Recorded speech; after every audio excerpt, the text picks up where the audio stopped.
మీ మోకాల నొప్పులకు ఎటువంటి సర్జరీ లేకుండా ఎపియాన్ పెయిన్ క్లినిక్ అందిస్తున్న అత్యాధునిక చికిత్స. డాక్టర్ నాగేశ్వర రెడ్డి గారు ఉన్నారు. పద్మశ్రీ, పద్మభూషణ్, పద్మవిభూషణ్ ఈ గొప్ప పురస్కారాలతో పాటు గ్యాస్ట్రో ఎంట్రాలజీ అనే సబ్జెక్టులో వరల్డ్లోనే చాలా ప్రతిష్టాత్మకమైన పురస్కారాలు, అవార్డ్స్ కూడా వారు పొందారు. ఇటుపక్క ప్రభుత్వం నుంచి ఇచ్చే సివిలియన్ అవార్డ్స్తో పాటు ఆ రంగం గుర్తించిన అవార్డ్స్ కూడా చాలా అత్యంత విలువైనగా భావిస్తారు డాక్టర్స్. అవన్నీ పొందారు. వారిని అడిగి గ్యాస్ట్రో ఎంట్రాలజీకి రిలేటెడ్గా చూసుకుంటూ మన కడుపు, జీర్ణాశయం, ఆరోగ్యం, ఆహారం, ఆనందం, సుఖం, లాంగివిటీ ఆఫ్ లైఫ్ స్ట్రాంగ్గా ఉండాలంటే ఏం చేయాలి, ఏం చేయకూడదు, ఇవన్నీ కూడా డాక్టర్ గారి ద్వారా మనం తెలుసుకునే ప్రయత్నం చేద్దాం. ₹1,00,00,000 జీతాన్ని కూడా ఇవ్వడానికి 10 ఏళ్ల క్రితం మీకు అవకాశం వచ్చినా కానీ అవన్నీ వదులుకొని, ఎందుకంటే మనం ఎందుకు గట్ హెల్త్ విషయంలో వెనకబడ్డాము. చాలా వరకు ఈ బ్యాక్టీరియా కంట్రోల్లో జరుగుతుంది. ఐశ్వర్య రాయ్ అని యాక్ట్రెస్ లేదు, ఆమె she's example of perfect health. అంత డిఫరెన్స్ ఉందా బ్యాక్టీరియా? థర్డ్ థింగ్ ఏమంటే as far as possible normal delivery encourage చేయాలి, సిజేరియన్ డెలివరీ చేయాలి. ఫుడ్ ఈజ్ మెడిసిన్ కూడా అంటున్నారు. దానికే మేము చాలా రీసెర్చ్ చేశాను, మెడిటరేనియన్ ఫుడ్ అని. అన్నం తింటే తొందరగా అరుగుతుంది, ఈజీ డైజెస్టివ్ అనే మనకి ఈజీ డైజెషన్ మనకు మంచిది కాదు. మన భారతదేశాన్ని బ్లూ జోన్గా మార్చలేమా? బ్లూ జోన్ అంటే ఒకరిద్దరు పాటించింది కాదు. అంటే బ్లూ జోన్గా మారడం అంటే ఏం చేయాలి సార్? అందరూ అక్కడ 100 years బతుకుతారు. ఫుడ్ అండ్ యాక్టివిటీసే మెయిన్. ఎక్సర్సైజ్లో 2 types ఉన్నాయి. కొంతమందికి మార్నింగ్ ఎక్సర్సైజ్ చేస్తే మంచిది, కొంతమందికి రాత్రి చేస్తే మంచిది. అంటే స్లీప్ చేతిలో మనం ఉన్నామా? స్లీప్ మన చేతిలో తెచ్చుకోవచ్చు. స్లీప్ మన చేతి తెచ్చుకోవచ్చు. ఆ sunrise sunset timing maintain చేస్తాం. బాడీ మంది కదా, ఓన్ యువర్ ఓన్ బాడీ అంటాం మనం. ఒక్కొక్క దానికి ఒక్కొక్క ఏజ్ ఉంటుంది. Human beings actually 120 years normal. బ్యాంకులు లాగా స్టూల్ బ్యాంకులు వస్తాయని మంచి హెల్తీ పీపుల్ని స్టూల్ తీసుకుంటే. ఈ ఐబిఎస్ గురించి కూడా చాలా చర్చ జరుగుతుంది. IBS 30% of normal population IBS ఉంది. ఐబిఎస్ అంటే ఏమి? డైరియా రావచ్చు, కాన్స్టిపేషన్ రావచ్చు, పెయిన్ రావచ్చు, ఈ కాంబినేషన్లో రావచ్చు. ప్లాస్టిక్ దాని రోల్ కూడా ఉంది కదా సార్ అందులో. ఆ ఫ్యాటీ లివర్ పెరుగుతుంది కదా ఇప్పుడు. ఫ్యాటీ లివర్ ఉన్న వాళ్ళు ఫ్యాటీ లివర్తో చనిపోరు అంత తొందరగానే వచ్చేస్తే. I'm aiming in 5 years time. మన జీన్స్ వల్లనే మనకి ఈ ఫ్యాటీ లివర్ పెరుగుతుంది, పొట్టలు వస్తుంది, పొట్ట పెరుగుతుంది అంటున్నారు కదా. ఈ ఎపిజెనెటిక్స్ టెక్నిక్స్లో ఈ జీన్స్ని బ్లాక్ చేశారు. ఈ ఒబెసిటీని తగ్గించడానికి, డయాబెటీస్ని కంట్రోల్ చేయడానికి ఇంజెక్షన్స్ వచ్చాయి అంటున్నారు. మెడికల్ షాప్స్లో అమ్ముతున్నారు, తీసుకొని. తప్పు చేయకూడదు అది. ఎందుకు అంటే మేజర్ గోల్ ఏంటి సార్ అంటే హెల్త్ ఫర్ పీపుల్. భారతదేశానికి నోబెల్ రాదా? మనం పని చేస్తూ ఉంటే ఏజీని ఎలా చూడాలనుకుంటున్నారు భవిష్యత్తులో? మీరు డాక్టర్స్కి, పబ్లిక్కి, ప్రభుత్వాలకి ఇచ్చే ఒక సింగిల్ మెసేజ్ ఏంటి సార్?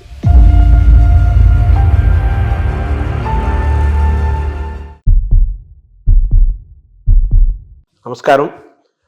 మనతో పాటు డాక్టర్ నాగేశ్వర రెడ్డి గారు ఉన్నారు. గ్యాస్ట్రో ఎంట్రాలజిస్ట్గా వారు ప్రపంచ ప్రసిద్ధులు. అనేక పరిశోధనలు చేశారు, చేస్తున్నారు. కొత్తదనం కోసం ఎప్పుడు వారు వెంపర్లాడుతుంటారు. అంటే రీసెర్చ్, పరిశోధన జరగాలి, డాక్టర్లు అప్డేట్ అవ్వాలి. అలాగే ప్రజలకి, సామాన్యులకు కూడా వైద్యం ఏమిస్తోంది, వైద్యంలో జరుగుతున్న పరిశోధనలు ఏంటి, ఏమేమి అందుబాటులో ఉన్నాయి, ఇవన్నీ తెలుసుకుంటూ మన ఆరోగ్యాన్ని ఏ విధంగా కాపాడుకోవాలి, అనారోగ్యానికి ఎలా దూరంగా ఉండాలి, చిన్న చిన్న మార్పులతో కూడా మన ఆరోగ్యాన్ని ఎలా మనం చేసుకోవచ్చు, ఇవన్నీ కూడా ఒక బాధ్యతాయుతమైన డాక్టర్గా వారి కెరీర్ని ప్రారంభించి ఈరోజు ప్రపంచ ప్రఖ్యాతి తీసుకొచ్చి గ్యాస్ట్రో ఎంటరాలజీలు అనే సబ్జెక్ట్లో వాళ్ళు టాప్లో ఉన్నారు.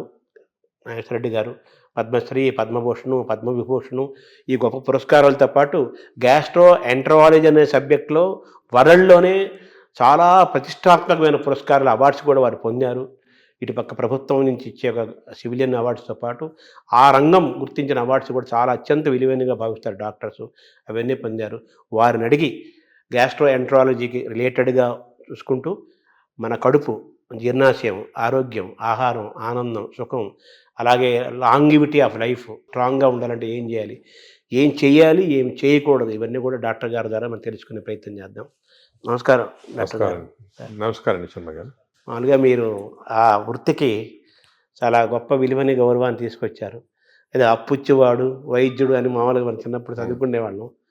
సో ఆ వైద్యుడికి అంత స్థానం ఉంది. సరే, నెగిటివ్ పక్కన పెట్టేస్తే మీలాంటి వాళ్ళ వల్ల మళ్ళీ డాక్టర్లు ఇంత సర్వీస్ ఓరియంటెడ్గా ఉంటారు, ఇంత పబ్లిక్ ఇంట్రెస్ట్తో ఉంటారు, ఇన్ని రీసెర్చ్ చేస్తారు. ఆ వైద్యానికి, ఆ రంగానికి, అలాగే ఆ రాష్ట్రానికి, ఆ దేశానికి కూడా గొప్ప పేరు తీసుకొస్తారని మీలాంటి వాళ్ళ వల్ల మళ్ళీ ఆ వృత్తి యొక్క గౌరవాన్ని మీలాంటి వాళ్ళు కాపాడుతున్నారు. రీసెంట్గా పద్మవిభూషణ్ కూడా వచ్చింది. సో మీకు ముందుగా తెలుగు వారందరి తరపున మీకు అభినందనలు, పబ్లిక్ తరపున మీకు కృతజ్ఞతలు కూడా తెలియజేయాలి. సార్ ఇప్పుడు బాగా వినపడే మాట, అన్ని డాక్టర్లు, వాడు కార్డియాలజిస్ట్ అయినా, నెఫ్రాలజిస్ట్ అయినా, న్యూరాలజిస్ట్ అయినా లైఫ్ స్టైల్ మాట్లాడుతున్నారు. ఫస్ట్ లైఫ్ స్టైల్ అంటున్నారు, తర్వాత గట్ హెల్త్ అంటున్నారు. గట్ హెల్త్, మైక్రోబయాము, దీని గురించే మాట్లాడుతున్నారు కదా. ఏంటి సార్ ఈ గట్ హెల్త్? ఈ గట్ హెల్త్ మనం కాపాడుకోవాలంటే ఏం చేయాలి? మనం ఎందుకు గట్ హెల్త్ విషయంలో వెనకబడ్డాము? గట్ హెల్త్ అనేది మీరు ఈ మధ్యనే వింటున్నారు అనమాట టర్మ్, కానీ మా మెడికల్ టర్మినాలజీలో చాలా రోజులుగా ఉంది గట్ హెల్త్ అనేది. దీనికి ఇంపార్టెన్స్ ఎందుకు వచ్చిందంటే, మామూలుగా సాధారణంగా నాన్ డాక్టర్స్ కానీ ఈవెన్ డాక్టర్స్ ఏమనుకునే వాళ్ళు హార్ట్ ఇంపార్టెంట్, చాలా హార్ట్ అండ్ కార్డియాలజిస్ట్కి అప్పుడు ప్రతి వాళ్ళు కార్డియాలజిస్ట్ చూపించుకోవటం, హార్ట్ అటాక్ వస్తుంది, స్టెంట్స్ వేసుకోవటం, హార్ట్ సర్జరీ చేసుకోవటం. అదేవిధంగా బ్రెయిన్ ఇంపార్టెంట్, మెదడులో ఏం రాకూడదని దానికి కరెక్ట్గా మందులు తీసుకోవటం, మెదడుకి కొన్ని ఎక్సర్సైజ్ ఉన్నాయి అవి చేయటము. అదేవిధంగా కిడ్నీస్ కూడా చాలా ఇంపార్టెంట్, లివర్ ఇంపార్టెంట్ అని అందరు అనుకునేవాళ్ళు. కానీ ఇప్పుడు మనకి రీసెంట్గా చాలా రీసెర్చ్ జరిగింది. దీంట్లో ఏం తెలిసిందంటే, ఇవి అన్నిటికీ సెంట్రల్ కంట్రోల్ అని ఒకటి ఉంటుంది. సెంట్రల్ కంట్రోల్ బ్రెయిన్లో లేదు, హార్ట్లో లేదు, కానీ సెంట్రల్ కంట్రోల్ మన పేగుల్లో ఉంది. ఎందుకు అంటే, ఇప్పుడు మీరు న్యాచురల్ ఎవల్యూషన్ చేసి చూసారనుకోండి, ఈ ఎవల్యూషన్లో మామూలుగా చిన్న జంతువుల్లో కూడా మ్యాక్సిమం ఇంపార్టెన్స్ పేగులకి ఇచ్చారు. ఎవల్యూషన్ అంటే nature has given that importance. ఎందుకు అంటే, మనం నార్మల్గా ఆహారం తింటాము, ఆహారం నుంచి ఎనర్జీ వస్తుంది. ఈ ఎనర్జీ ప్రతి ఆర్గన్కి డిస్ట్రిబ్యూట్ అవుతుంది. హార్ట్కి ఎనర్జీ అవసరం, బ్రెయిన్కి ఎనర్జీ అవసరం, కిడ్నీ. ఈ ఎనర్జీ అనేది సెంట్రల్ మాట. ఈ ఎనర్జీ ఎందుకు వస్తుంది? మన ఆహారం తిన్నది సరిగా డైజెస్ట్ అయితే ఎనర్జీ వస్తుంది. ఈ కాన్సెప్ట్ అనేది ఇప్పుడు మనకి తెలిసిపోయిన తర్వాత అసలు గట్లో ఇంత ఇంపార్టెన్స్ ఎందుకు ఉంది? మనకి గట్ అంటే ఆహార వాహిక, అదేవిధంగా జీర్ణాశయము, అదేవిధంగా చిన్న ప్రేగులు, పెద్ద ప్రేగులు, ఒక సిస్టమ్ ఉంది. ఈ సిస్టమ్ మనం తిన్న ఆహారం లోపలికి వెళ్ళిన తర్వాత, ఆహారం అనేది చాలా కాంప్లెక్స్. అంటే దాంట్లో ప్రోటీన్స్ ఉంటాయి, కార్బోహైడ్రేట్స్ ఉంటాయి, ఫ్యాట్స్, అన్నీ చాలా కాంప్లెక్స్, అన్నీ కలిపి ఆహారం తయారవుతుంది. ఈ ఆహారం లోపలికి వెళ్ళిన తర్వాత బాడీ ఏమంటే దీన్ని బ్రేక్ డౌన్ చేస్తుంది. అంటే ప్రోటీన్స్ని అమైనో యాసిడ్స్, అదేవిధంగా ఫ్యాట్స్ని చిన్న ట్రైగ్లిజరైడ్స్ అలాగా, అదేవిధంగా మనం తిన్న కార్బోహైడ్రేట్స్ని గ్లూకోజ్, ఫ్రక్టోజ్, సింపుల్ సబ్స్టెన్సెస్ లాగా, అంటే చాలా ఇంటెలిజెంట్గా మనకున్న ఎంజైమ్స్ బ్రేక్ డౌన్ చేసి ఇవన్నీ కూడా ఆహార లోపలికి మన బ్లడ్ వెజల్స్లోకి అబ్జర్వ్ అయిపోయి న్యూట్రిషన్ అనేది వస్తుంది బాడీ. అంటే ఇట్స్ వెరీ కాంప్లెక్స్ సబ్జెక్ట్. దీని గురించి చాలా వరకు రీసెంట్గానే బాగా క్లియర్గా అర్థమైపోయింది మనకి. ఎందుకంటే సరే ఆహారం తింటాము, ఎనర్జీ వస్తుంది అంటారు కదా, ఇదే కాకుండా ఈ మన హోల్ ఇంటెస్టైనల్ సిస్టమ్స్లో చిన్న న్యూరాన్స్, అంటే మన బ్రెయిన్లో ఉంటాయి న్యూరాన్స్ అంటాం చూడండి, మన ఇంటెస్టైన్స్లో 100 మిలియన్ న్యూరాన్స్. అంటే మనం అనుకునేది ఇంటెస్టైన్స్ మామూలుగా ఏదో పేగులు డైజెషన్ ఉన్నా, కానీ దాని ఇంటెలిజెన్స్ మాట. అంటే 100 మిలియన్ న్యూరాన్స్ ఉన్నాయంటే ఎంత ఇంటెలిజెన్స్ ఉంటుంది. ప్రతి న్యూరాను, అంటే మన పేగులు కూడా ఆలోచిస్తుంటాయి, ఇది మంచి ఆహారమా చెడ్డ ఆహారం, ఈ ఆలోచనని దాంట్లో ఉన్నాయి. అదే కాకుండా ఇంకొక ఇంట్రెస్టింగ్, మన పేగుల్లో హార్మోన్స్ ప్రొడ్యూస్ చేస్తాయి, neuro endocrine tumours. Neuro endocrine cells మనకి బాడీలో అంతా హార్మోన్స్, అంటే థైరాయిడ్ ఉంది, అదేవిధంగా ప్యాన్క్రియాస్లో ఇన్సులిన్ వస్తుంది, పారాథైరాయిడ్ ఉంది, ఇవన్నీ కూడా హార్మోన్స్ డిఫరెంట్ బాడీ సిస్టమ్స్లో ఉన్నాయి. కానీ మన ప్రేగుల్లో అన్ని బాడీలో ఉన్న హార్మోన్స్లో ఉన్న సెల్స్ కన్నా కూడా ఎక్కువ సెల్స్ ఇంటెస్టైన్స్లో ఉన్నాయి. అంటే ప్రేగుల్లో నరాలు ఉన్నాయి, అదేవిధంగా హార్మోన్స్ ఉన్నాయి. ఇవన్నీ కోఆర్డినేటెడ్ మెకానిజంగా పనిచేస్తాయి. ఇప్పుడు మనకి నాలెడ్జ్ వచ్చింది. అంటే మనం ఆహారం, ఫర్ ఎగ్జాంపుల్ గ్లూకోజ్ తిన్నాం అనుకోండి, ఎక్కువ గ్లూకోజ్ తింటే, అంటే ఎక్కువ షుగర్ తింటే షుగర్ ఎక్కువ అవుతుంది బాడీలో అని మనకు తెలుసు. కానీ ఇప్పుడు ఎలా తెలిసిందంటే అంత సింపుల్ కాదు. మనం తిన్న ఆహారం, అంటే గ్లూకోజ్ కానీ ఏదన్నా కానీ షుగర్ కానీ బాడీలోకి వెళ్ళిన తర్వాత బాడీలో చిన్న ప్రేగులో సెన్సర్స్ ఉంటాయి. ఇది గ్లూకోజ్ని లోపల తీసుకుంటామా వద్దా, తీసుకుంటే బాడీకి ఏ పార్ట్కి పంపిస్తాము, అంటే నరాలు, హార్మోన్స్ అన్నీ కోఆర్డినేట్, చాలా ఎలక్ట్రికల్ సిస్టమ్లా కోఆర్డినేషన్ జరిగి ఇంటెలిజెన్స్ సిస్టమ్ అంటాం దాన్ని. ఆ ఇంటెలిజెన్స్ సిస్టమ్ తోటి ఆ బాడీలో ఎంత అబ్జర్వ్ కావాలా, ఎక్కడెక్కడికి వెళ్ళాలి, అవన్నీ కూడా డిసైడ్ చేస్తుంది బాడీ. దిస్ ఇస్ మన ఆర్టిఫిషియల్ ఇంటెలిజెన్స్ కన్నా ఈ ఇంటెలిజెన్స్ ఎక్కువ బాడీలో. ఇన్ని రోజులు తెలియలేదు, ఇప్పుడు తెలుస్తుంది మనకి. సో హార్మోన్స్, నరాలు. అదేవిధంగా థర్డ్ కాంపోనెంట్ ఇప్పుడు వచ్చింది. థర్డ్ కాంపోనెంట్ ఏమంటే, మనం ఏమనుకున్నాము అంటే మనం తిన్న ఆహారం ప్రకారము మన బాడీ సిస్టమ్ ప్రకారం జరుగుతున్నాను, కానీ అవన్నీ కరెక్ట్ కాదు. ఇప్పుడు మనకేం తెలిసిందంటే మన ప్రేగుల్లో, అంటే ఎస్పెషల్లీ చిన్న ప్రేగుల్లో, పెద్ద ప్రేగుల్లో బ్యాక్టీరియా, వైరస్, ఫంగై 3 ఉంటాయి అన్నమాట. బ్యాక్టీరియా, ఇవేమంటే దిస్ ఆర్ కాల్డ్ మైక్రోబయోమ్. ఈ మైక్రోబయామ్ అనేది మనకున్న సెల్స్ కన్నా, బాడీలో సెల్స్ కన్నా ఈ మైక్రోబయామ్ సెల్స్ ఎక్కువ. అంటే బ్యాక్టీరియా ఎక్కువ, వైరస్ ఎక్కువ, ఫంగై ఎక్కువ. ఇవి జీన్స్, దీంట్లో జీన్స్ మనం లెక్క పెట్టగలిగితే ఈ జీన్స్ దీంట్లో 2 మిలియన్ జీన్స్ ఉన్నాయి. మన బాడీలో 20,000 జీన్స్ ఉన్నాయి. అంటే మనకి we're completely controlled by this microbiome bacteria. ఎందుకంటే అన్ని జీన్స్ ఉన్నాయి దాంట్లో. అంటే మన డిఎన్ఏ దానికి రిలేటెడ్ ఉంటుంది. డిఎన్ఏ, మన డిఎన్ఏ బ్యాక్టీరియా డిఎన్ఏ కాన్స్టెంట్గా they are touching each other, talking to each other. మన ఆహారం ఎంత తీసుకున్నా డైజెషన్ అది జరుగుతుంది కదా, ఎంత అబ్జార్బ్ కావాలి, ఎంత వెళ్ళాలని ఈ క్రాస్ టాక్ వల్ల జరుగుతూ ఉంది. మనం తిన్నదానిపైన డిసైడ్ కాదు, ఈ మైక్రోబయామ్ పైన కూడా డిసైడ్ అవుతుంది. సపోజ్ మంచి మైక్రోబయామ్ ఉందనుకోండి, మనని ప్రొటెక్ట్ చేస్తుంది.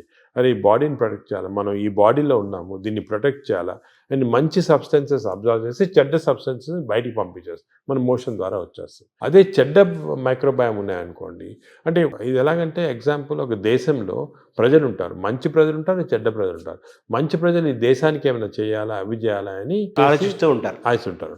అదే చెడ్డ ప్రజలు టెర్రరిస్ట్ ఉన్నారు, ఎలా దీన్ని డిస్ట్రాయ్ చేస్తాము అని.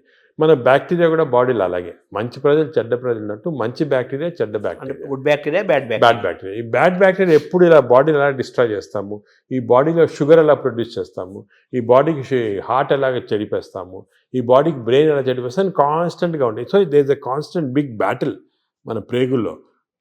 బ్యాడ్ బ్యాక్టీరియా గుడ్ బ్యాక్టీరియాకి ఇప్పుడు వార్ జరుగుతూ ఉంది లోపల. పెద్ద సైన్యం ఉంది లోపల. సైన్యం ఉంది, అంటే మిలియన్స్ మన అంత పెద్ద సైన్యం ఉంది. మనకి గుడ్ బ్యాక్టీరియా గెలిస్తే మనకి మంచిది బాడీకి. సో ఈ heart attacks, brain strokes, kidney damage, ఇవన్నీ కూడా కొంతవరకు మనం అనుకున్నట్టు ఫిజియాలజీ ప్రకారం జరుగుతుంది, కానీ చాలా వరకు ఈ బ్యాక్టీరియా కంట్రోల్లో జరుగుతుంది. మనకు తెలిసిపోయింది ఇప్పుడు. దానికే మనం చూస్తుంటే కొంతమంది అది ఏదంటే తింటారు, నాకేం జబ్బులు రావంటారు. ఫర్ ఎగ్జాంపుల్, ఫేమస్ ఎగ్జాంపుల్ మనకి ఒక యాక్ట్రెస్ ఉండేది, ఐశ్వర్య రాయ్ అని యాక్ట్రెస్ ఉండేది. ఆమె she's example of perfect health.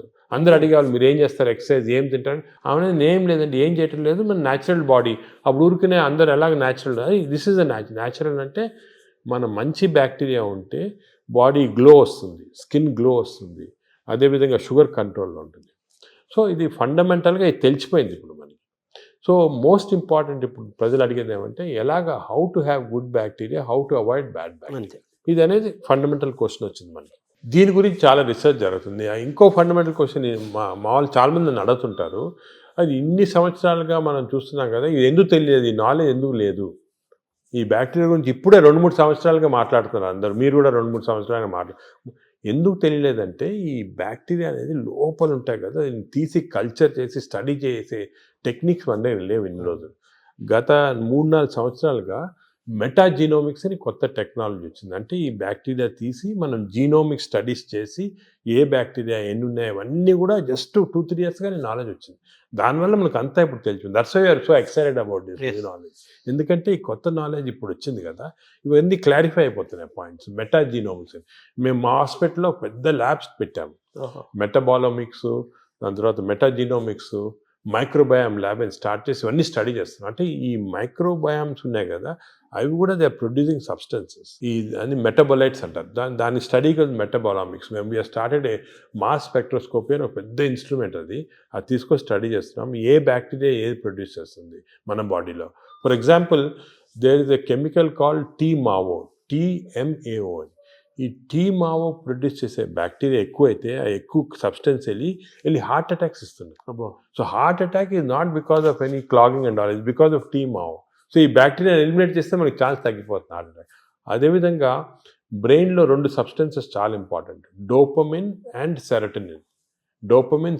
ఈ 2 కెమికల్స్ ఆర్ వెరీ ఇంపార్టెంట్. వాటి యొక్క చర్యలు ఏంటి సార్? ఇవి ఏం చేస్తాయి, డోపమిన్ ఈ బ్లడ్లో నుంచి బ్రెయిన్కి వెళ్ళిపోయి బ్రెయిన్ని స్టిమ్యులేట్ చేసి మనం మంచి థింకింగ్, స్మార్ట్ థింకింగ్, డల్నెస్ తగ్గించేస్తాయి, డిప్రెషన్ తగ్గించేస్తాయి. ఇవన్నీ కెమికల్స్ చేస్తామండి బ్రెయిన్లో. ఇంతకుముందు మనము కొంతమంది ఆర్టిఫిషియల్గా తీసుకునేవాళ్ళు, కానీ అది మంచిది కాదు.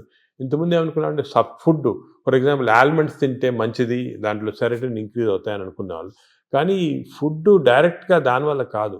ఈ ఫుడ్, మనం తిన్న ఫుడ్ని బ్యాక్టీరియా తీసుకొని, ఫర్ ఎగ్జాంపుల్ మనం బాదం తిన్నామనుకోండి, మంచి బ్యాక్టీరియా ఉంటే ఈ బాదంని లో ఉన్న ట్రిప్టోఫాన్ని సెరటిన్ లాగా మార్చేస్తుంది బాడీకి. సెరటిన్ అంటే బ్యాక్టీరియా ప్రొడ్యూసింగ్ సెరటిన్, డోపమిన్ ఇవన్నీ కూడా, ఇవి కూడా మంచి గుడ్ ఈ బ్యాక్టీరియా. డోపమిన్ వల్ల సార్ దానివల్ల ఏం జరుగుతుంది? డోపమిన్ వల్ల అగైన్ బాడీ ఎనర్జీ వస్తుంది, ఎక్సర్సైజ్ చేయాలనిపిస్తుంది, పాజిటివ్ థాట్స్ వస్తాయి. ఈ డోపమిన్ తక్కువ ఉన్న వాళ్ళు ఎప్పుడు డల్గా కూర్చొని ఎక్సర్సైజ్ చేయరు, దానివల్ల బద్ధంగా వచ్చే ఫ్యాట్, బాడీలో బాగా ఫ్యాట్ రావడం అవన్నీ అలా వస్తాయి.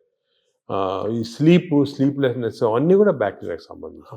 సో ఇవన్నీ మనకి ఇప్పుడు నాలెడ్జ్ వచ్చేసింది. ఈ బ్యాక్టీరియా ఏవే మంచిది ఏవి చెడ్డవి ఇవి మెయింటైన్ చేసుకోవాలి కరెక్ట్గా మనం. అంటే ఎలా మెయింటైన్ చేసుకోవాలి సార్? ఫుడ్లో ఉందా, మన ఎక్సర్సైజ్లో ఉందా? సో మనకి బ్యాక్టీరియా కూడా చాలా వరకు ఫుడ్లో, మనం తిన్న ఫుడ్ ప్రకారం ఒకటి, ఎక్స్టర్నల్ బ్యాక్టీరియా మనకు వస్తుంది.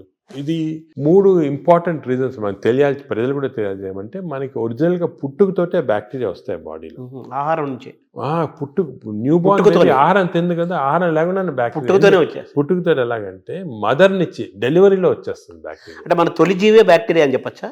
అంటే తొలి జీవి అని కాదు, మనం పుట్టినప్పుడు మన కడుపులో స్టెరైల్గా ఉండవు, బ్యాక్టీరియా ఉంటాయి. ఎందుకు అంటే ఈ ఒకటి మన మదర్ ప్లసెంటా ఉంటుంది కదా లోపల, బర్త్ అవుట్ ప్లసెంటాలో కొంతవరకు బ్యాక్టీరియా వెళ్ళిపోతాయి. అంటే ఆమ్నియాటిక్ ఫ్లూయిడ్ అని ఉంటుంది దాంట్లో బ్యాక్టీరియా. అదేవిధంగా బర్త్ కెనాల్ నుంచి పాస్ అయినప్పుడు బేబీ బ్యాక్టీరియా కొన్ని మింగేస్తాయి మదర్ బేబీ. దానికే మేము చాలా రీసెర్చ్ జరిగింది దీని గురించి. ఏం కనుక్కున్నామంటే, మనకి suppose baby is born natural birth, antibiotics వాడలేదు 6 months, మదర్స్ మిల్క్ ఇచ్చామనుకోండి, మదర్స్ మిల్క్ 6 months వాడితే మంచి బ్యాక్టీరియా ఉంటాయి పుట్టుకతోటి. 6 months తర్వాత మంచి బ్యాక్టీరియా. అదే కాకుండా ఈ సిజేరియన్ డెలివరీ చేసి బ్రెస్ట్ మిల్క్ ఇవ్వకపోతే యాంటీబయాటిక్స్ ఫస్ట్ 6 monthsలో వాడితే చిల్డ్రన్లో బ్యాక్టీరియా మార్పులు వచ్చేస్తాయి, చెడ్డ బ్యాక్టీరియా ఉంటాయి. సో పుట్టుకతోటి we're starting with advantage or disadvantage. Advantage or disadvantage పాపం మా బేబీ డిసైడ్ చేయదు, మదరు, పేరెంట్స్, డాక్టర్ వాళ్ళు డిసైడ్ చేస్తారు. అంటే ప్రెగ్నెన్సీ దశలోనే ప్రీ ప్రెగ్నెన్సీ దశ నుంచే అవగాహన చూడాలంటారా? అంటే అంటే మనకి యాంటీబయాటిక్స్ మదర్కి కూడా వాడకూడదు, ఎంత తక్కువ వాడితే అంత మంచిది. బేబీకి 6 months దాకా అసలు యాంటీబయాటిక్ వాడకపోతే మంచిది. ఇంకోటి ఫీడింగ్ కూడా మనం ఎంకరేజ్ చేయాలి. ఊర్లలో చేసేవాళ్ళు ఇంతకుముందు, ఇప్పుడు ఏదో సిటీస్లో అంతా ఫ్యాషన్ అయిపోయింది ఈ డబ్బా పాలియటం అని, అవన్నీ పోవాలి. 6 months దాకా కంపల్సరీ బేబీకి మదర్ మిల్క్ ఇవ్వాలి. మదర్ మిల్క్లో కొన్ని సబ్స్టెన్సెస్ ఉన్నాయి, స్పెషల్ సబ్స్టెన్స్, అంటే నేచర్ ఇచ్చింది. ఈ సబ్స్టెన్సెస్ వల్ల మంచి బ్యాక్టీరియా గ్రోత్ వచ్చేస్తుంది బాడీలో. బ్రెస్ట్ మిల్క్ ఇది best breast milk is best milk and breast milk is best for bacteria, correct bacteria. అది ఇప్పుడు తెలిసిపోయింది క్లియర్గా. సో 6 months ఉండాలి. అదేవిధంగా చిల్డ్రన్కి ఎంత మరీ అవసరమైతే తప్ప యాంటీబయాటిక్స్ ఇవ్వకూడదు. యాంటీబయాటిక్స్ మనం ఇచ్చేసామనుకోండి బ్యాక్టీరియా చేంజ్ అయ్యాం. ఇప్పుడు యాంటీబయాటిక్స్ అంతకుముందు డాక్టర్ ప్రిస్క్రిప్షన్ అవి ఉండేవి, ఇప్పుడు అవి లేవు, అందరూ మెడికల్ షాప్కి వెళ్ళి తీసుకోవడం అది కరెక్ట్ కాదు. దానికి యాంటీబయాటిక్స్ ఇవ్వకూడదు. థర్డ్ థింగ్ ఏమంటే, as far as possible normal delivery encourage చేయాలి, సిజేరియన్ డెలివరీ చేయకూడదు. అవునా సార్? అంటే అంత డిఫరెన్స్ ఉందా? బ్యాక్టీరియా డిఫరెన్స్ ఉందా? సిజేరియన్ ఇప్పుడు అసలు హాంకాంగ్లో ఒక మంచి ఇచ్చేసారు. ఇప్పుడు ఏం చేస్తారంటే, అక్కడ సిజేరియన్ డెలివరీస్ ఎక్కువ అవుతున్నాయని మదర్కి ఆ సిజేరియన్ డెలివరీ టైంలో స్టూల్ ఉంటుంది, అది తీసి పక్కకు ఫ్రిడ్జ్లో పెట్టి బేబీ డెలివరీ సిజేరియన్ అయినా కూడా బేబీ డెలివరీ అయిన తర్వాత ఆ స్టూల్ ఫీడ్ చేస్తున్నారు బేబీకి. అవును. సో అట్లీస్ట్ కొంతవరకు నార్మల్ బ్యాక్టీరియా రావడానికి అంత ఇంపార్టెన్స్ ఉంది. సో ఇప్పుడున్న వాతావరణంలో మీరు చెప్పినట్టుగా, అంటే మనిషి పుట్టినప్పుడు నుంచే, పుట్టబోయే ముందు దశ నుంచే వెళ్ళిపోయేంత వరకు బ్యాక్టీరియా మేనేజ్మెంట్. అప్పుడే ఎందుకు చెప్తున్నా ఇంపార్టెంట్, అందరూ ఏమంటారు తర్వాత చూసుకుంటాం మనం పెద్ద, అదిగా పుట్టినప్పటి నుంచి స్టార్ట్ అవుతుంది బ్యాక్టీరియా మేనేజ్. పుట్టినప్పుడే ఈ 3 precautions follow: normal delivery, breast feeding, అదేవిధంగా నో యాంటీబయాటిక్స్ చిల్డ్రన్లో 6 months దాకా. చాలా స్ట్రిక్ట్గా ఫాలో అయ్యామనుకోండి, వీ స్టార్ట్ విత్ అడ్వాంటేజ్. ఇప్పుడు మనం ఆల్రెడీ దాటేసాం, ఇప్పుడు న్యూ బేబీస్ ఓకే. ఇప్పుడు దాటిన తర్వాత కొన్ని మార్పులు, అప్పుడు నెక్స్ట్ ఏమంటే నెక్స్ట్ ఎలాగా డెవలప్ చేయాలని, ఫస్ట్ ఫుడ్ చిల్డ్రన్ నుంచి స్టార్ట్ అవుతుంది. చిల్డ్రన్ నుంచి కొన్ని టైప్ ఆఫ్, ఇప్పుడు ఫైబర్ ఎక్కువ ఉన్న ఫుడ్, దాని తర్వాత ఎక్కువ న్యాచురల్ ఫుడ్స్, అంటే మన ఆర్గానిక్ ఫుడ్, అటువంటి న్యాచురల్ ఫుడ్స్, ఎక్కువ వెజిటబుల్స్, ఇటువంటివన్నీ మంచివి. కానీ అన్ఫార్చునేట్లీ ఒక రాంగ్ థింగ్ ఏమవుతుందంటే, ఫాస్ట్ ఫుడ్. చిల్డ్రన్ స్కూల్కి వెళ్ళగానే పక్కనే ఫాస్ట్ ఫుడ్ షాప్ ఉంటుంది, ఫాస్ట్ ఫుడ్స్, ఈ బర్గర్స్, చిప్స్, ఇటువంటివన్నీ, నూడిల్స్, ఇవన్నీ కూడా బ్యాడ్ బ్యాక్టీరియా కారణం. అసలు మనం నెక్స్ట్ స్టెప్ చిల్డ్రన్లో ఏం చేయాలంటే, హెల్తీ ఫుడ్ హ్యాబిట్స్ చాలా స్ట్రాంగ్గా పెట్టాలి. ఇంకోటి వర్స్ట్ ఏమంటే, ఈ సోడా డ్రింక్స్, ఫ్రక్టోస్ అని ఉంటుంది దాంట్లో, ఈ కార్న్ సిరప్ ఉంటుంది, ఈ సోడాస్లో చాలా రాంగ్ బ్యాక్టీరియా వచ్చేస్తాయి. Cool drinks sir? Cool drinks అస్సలు తీసుకోకూడదు. Cool drinks even fruit juice కూడా ఐ డోంట్ అడ్వైస్. ఫ్రూట్స్ మంచిది, ఎందుకంటే ఫైబర్ ఉంటుంది. ఫ్రూట్ జ్యూస్లో ఏముంటుంది? ఒట్టి ఫ్రక్టోస్ ఉంటుంది. ఫ్రక్టోస్ అనే సబ్స్టెన్స్ గ్లూకోజ్ కన్నా కూడా డేంజరస్. అసలు దానికి కూల్ డ్రింక్స్, ఫ్రూట్ జ్యూసెస్ తాగకూడదు. అందరు మిస్టేక్ అంటే కూల్ డ్రింక్స్ తాగడం లేదు, ఫ్రూట్ జ్యూస్ తాగుతున్నాడు. ఫ్రూట్ జ్యూస్ తాగకపోతే ఫ్రూట్ తినొచ్చు కదా. అవును, ఫ్రూట్లో ఫైబర్ ఉంటుంది, న్యాచురల్ అది.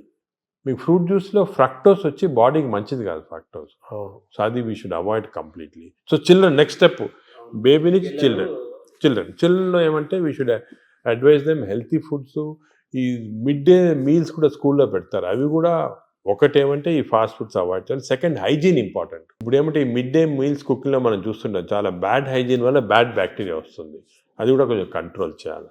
ఫైబర్ అది కంట్రోల్ చేయాలి, చాలా important. So these are all very important children level. ఇంకోటి, చిల్డ్రన్లో ఫిజికల్ యాక్టివిటీ బాగుంటే మంచి బ్యాక్టీరియా వస్తున్నాయని అది కూడా తెలిసిపోయింది.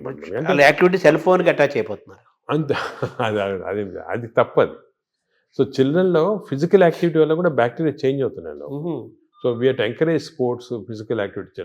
సో మంచి nutrition, hygienic nutrition, organic food, అదేవిధంగా physical activity. Avoid juices, fruit juices కానీ సోడాస్ కానీ, avoid unhygienic food, avoid fast foods. Simple. అంటే చిన్నపిల్లలు, టీనేజర్స్, అడోలసెన్స్, తర్వాత అలా ఏజ్ పెరుగుతూ నెక్స్ట్ ఏజ్ ఇప్పుడు ఏమంటే ఇంకోటి బ్యాక్టీరియా మేము ఏం చూసామంటే, చిన్నప్పుడు మార్పులు చేయటం సులభం, పెద్ద అయిన తర్వాత కష్టం. అంత ఈజీ కాదు, చాలా ఎఫర్ట్ పెట్టాలి పెద్ద అయిన తర్వాత చేంజ్ చేయడానికి. మీరు ఫుడ్ అనేది చాలా ఇంపార్టెంట్, ఫుడ్ ఈజ్ మెడిసిన్ కూడా అంటున్నారు. ఆ ఫుడ్ దానికే మేము చాలా రీసెర్చ్ చేసాము, మెడిటరేనియన్ ఫుడ్ అని. ఫర్ ఎగ్జాంపుల్ కొన్ని టైప్స్ ఆఫ్ ఫుడ్, ఈ కోకోనట్ వాటర్ అనుకోండి, 2 గ్లాసులు కోకోనట్ వాటర్ తాగితే మంచి బ్యాక్టీరియా ఉంటుంది. అదేవిధంగా బ్లాక్ కాఫీ, అసలు మిల్క్ అనేది రాంగ్ కాన్సెప్ట్. పెరుగు మంచిది కానీ పాలు మంచిది. ప్రోబయోటిక్ అంటారు కదా, పెరుగులో ప్రోబయోటిక్స్ ఉంటాయి.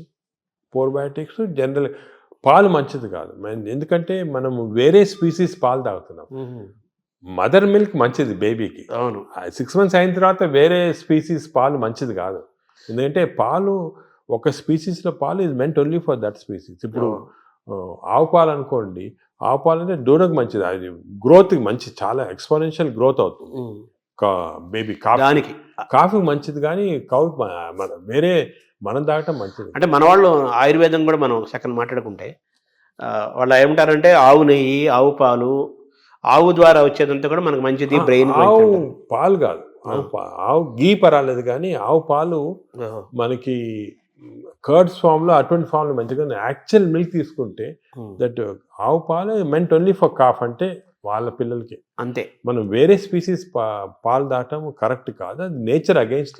అది అంటే మనుషులు వాళ్ళు తీసుకోవాలి, మనుషులంటే అంతే, exact same species, that is nature. మనం నేచర్ కి వ్యతిరేకంగా వెళ్తాం. సో ఆవు నెయ్యి మంచిది అంటారు కదా, బ్రెయిన్ మంచిదని కాదు, అంటే కొంతవరకు ఇంతకుముందు నెయ్యి తీసుకోవడం మంచిది కాదు అంటే, ఇప్పుడు కొంతవరకు లిమిటెడ్ క్వాంటిటీస్లో పర్వాలేదు నేను వచ్చింది, అంతేగాని మంచిదని కాదు, ఎక్కువ తీసుకోవడం మంచిది అలా కాదు. ఇందులో ఈ జర్నీలో అవాయిడ్ వైట్స్ అనేది ఒక పెద్ద ప్రచారం జరుగుతుంది కదా సార్, అది అవాయిడ్ ఏదంటారు? అవాయిడ్ వైట్స్ అంటే అన్నము, వైట్ అనేది జనరల్ టర్మినాలజీ, కానీ జనరల్ గా దోస్ అంటే ఇప్పుడు మనం ఫుడ్ లో కార్బోహైడ్రేట్స్, ప్రోటీన్, ఫ్యాట్ లో saturated fat, unsaturated fat example ఏమంటే ఆలివ్ ఆయిల్. వెస్టర్న్ కంట్రీస్ లో ఆలివ్ ఆయిల్ ఎక్కువ తింటారు, మనం ఆలివ్ ఆయిల్ తో కుక్ చేయలేము. ఆలివ్ ఆయిల్ కుక్ చేస్తే అది చెడిపోతుంది. దానికి రైస్ బ్రాన్ ఆయిల్ అని ఉంది. Rice bran oil is equal to olive oil, unsaturated fatty acid ఎక్కువ. Saturated fatty acids or hydrogenated fats ఏమంటే వనస్పతి, కొంతవరకు గీ, అవి మంచిది కాదు. కొంతవరకు మన కౌ గీ అంటే ఆవుది వచ్చిన గీ కొంతవరకు పర్వాలేదు, ఎక్కువ మంచిది కాదు. అన్నం కూడా తినొద్దు అంటున్నారు కదా వైట్స్ లో, అది ఫ్యాట్స్ పార్ట్. సో ఎక్కువ అన్సాచురేటెడ్ ఫ్యాటీ యాసిడ్స్ అవి మంచిది. హైడ్రోజనేటెడ్ ఫ్యాటీ యాసిడ్స్, వనస్పతి లాంటిది అవి మంచిది కాదు. నా సెకండ్ ఏమంటే కమింగ్ టు కార్బోహైడ్రేట్స్లో సింపుల్ కార్బోహైడ్రేట్స్, కాంప్లెక్స్ కార్బోహైడ్రేట్స్ ఉంటాయి. సింపుల్ కార్బోహైడ్రేట్స్ అంటే ఏమి, రైసు ఇటువంటివి. ఏమంటే సింపుల్, దీంట్లో ఎక్కువ ఫైబర్ ఉండదు, మనం తింటే గ్లూకోజ్ ఇమ్మీడియట్గా బాడీలో అబ్జర్వ్ అయిపోయి మంచిది కాదు. లోపల బ్యాక్టీరియా కూడా అవి కూడా లేజీ అయిపోతాయి, ఎక్కువ పని లేదు దానికి. రైస్ ఇచ్చామనుకోండి, గ్లూకోజ్ తీసి బాడీకి పంపించే డ్రౌజినెస్.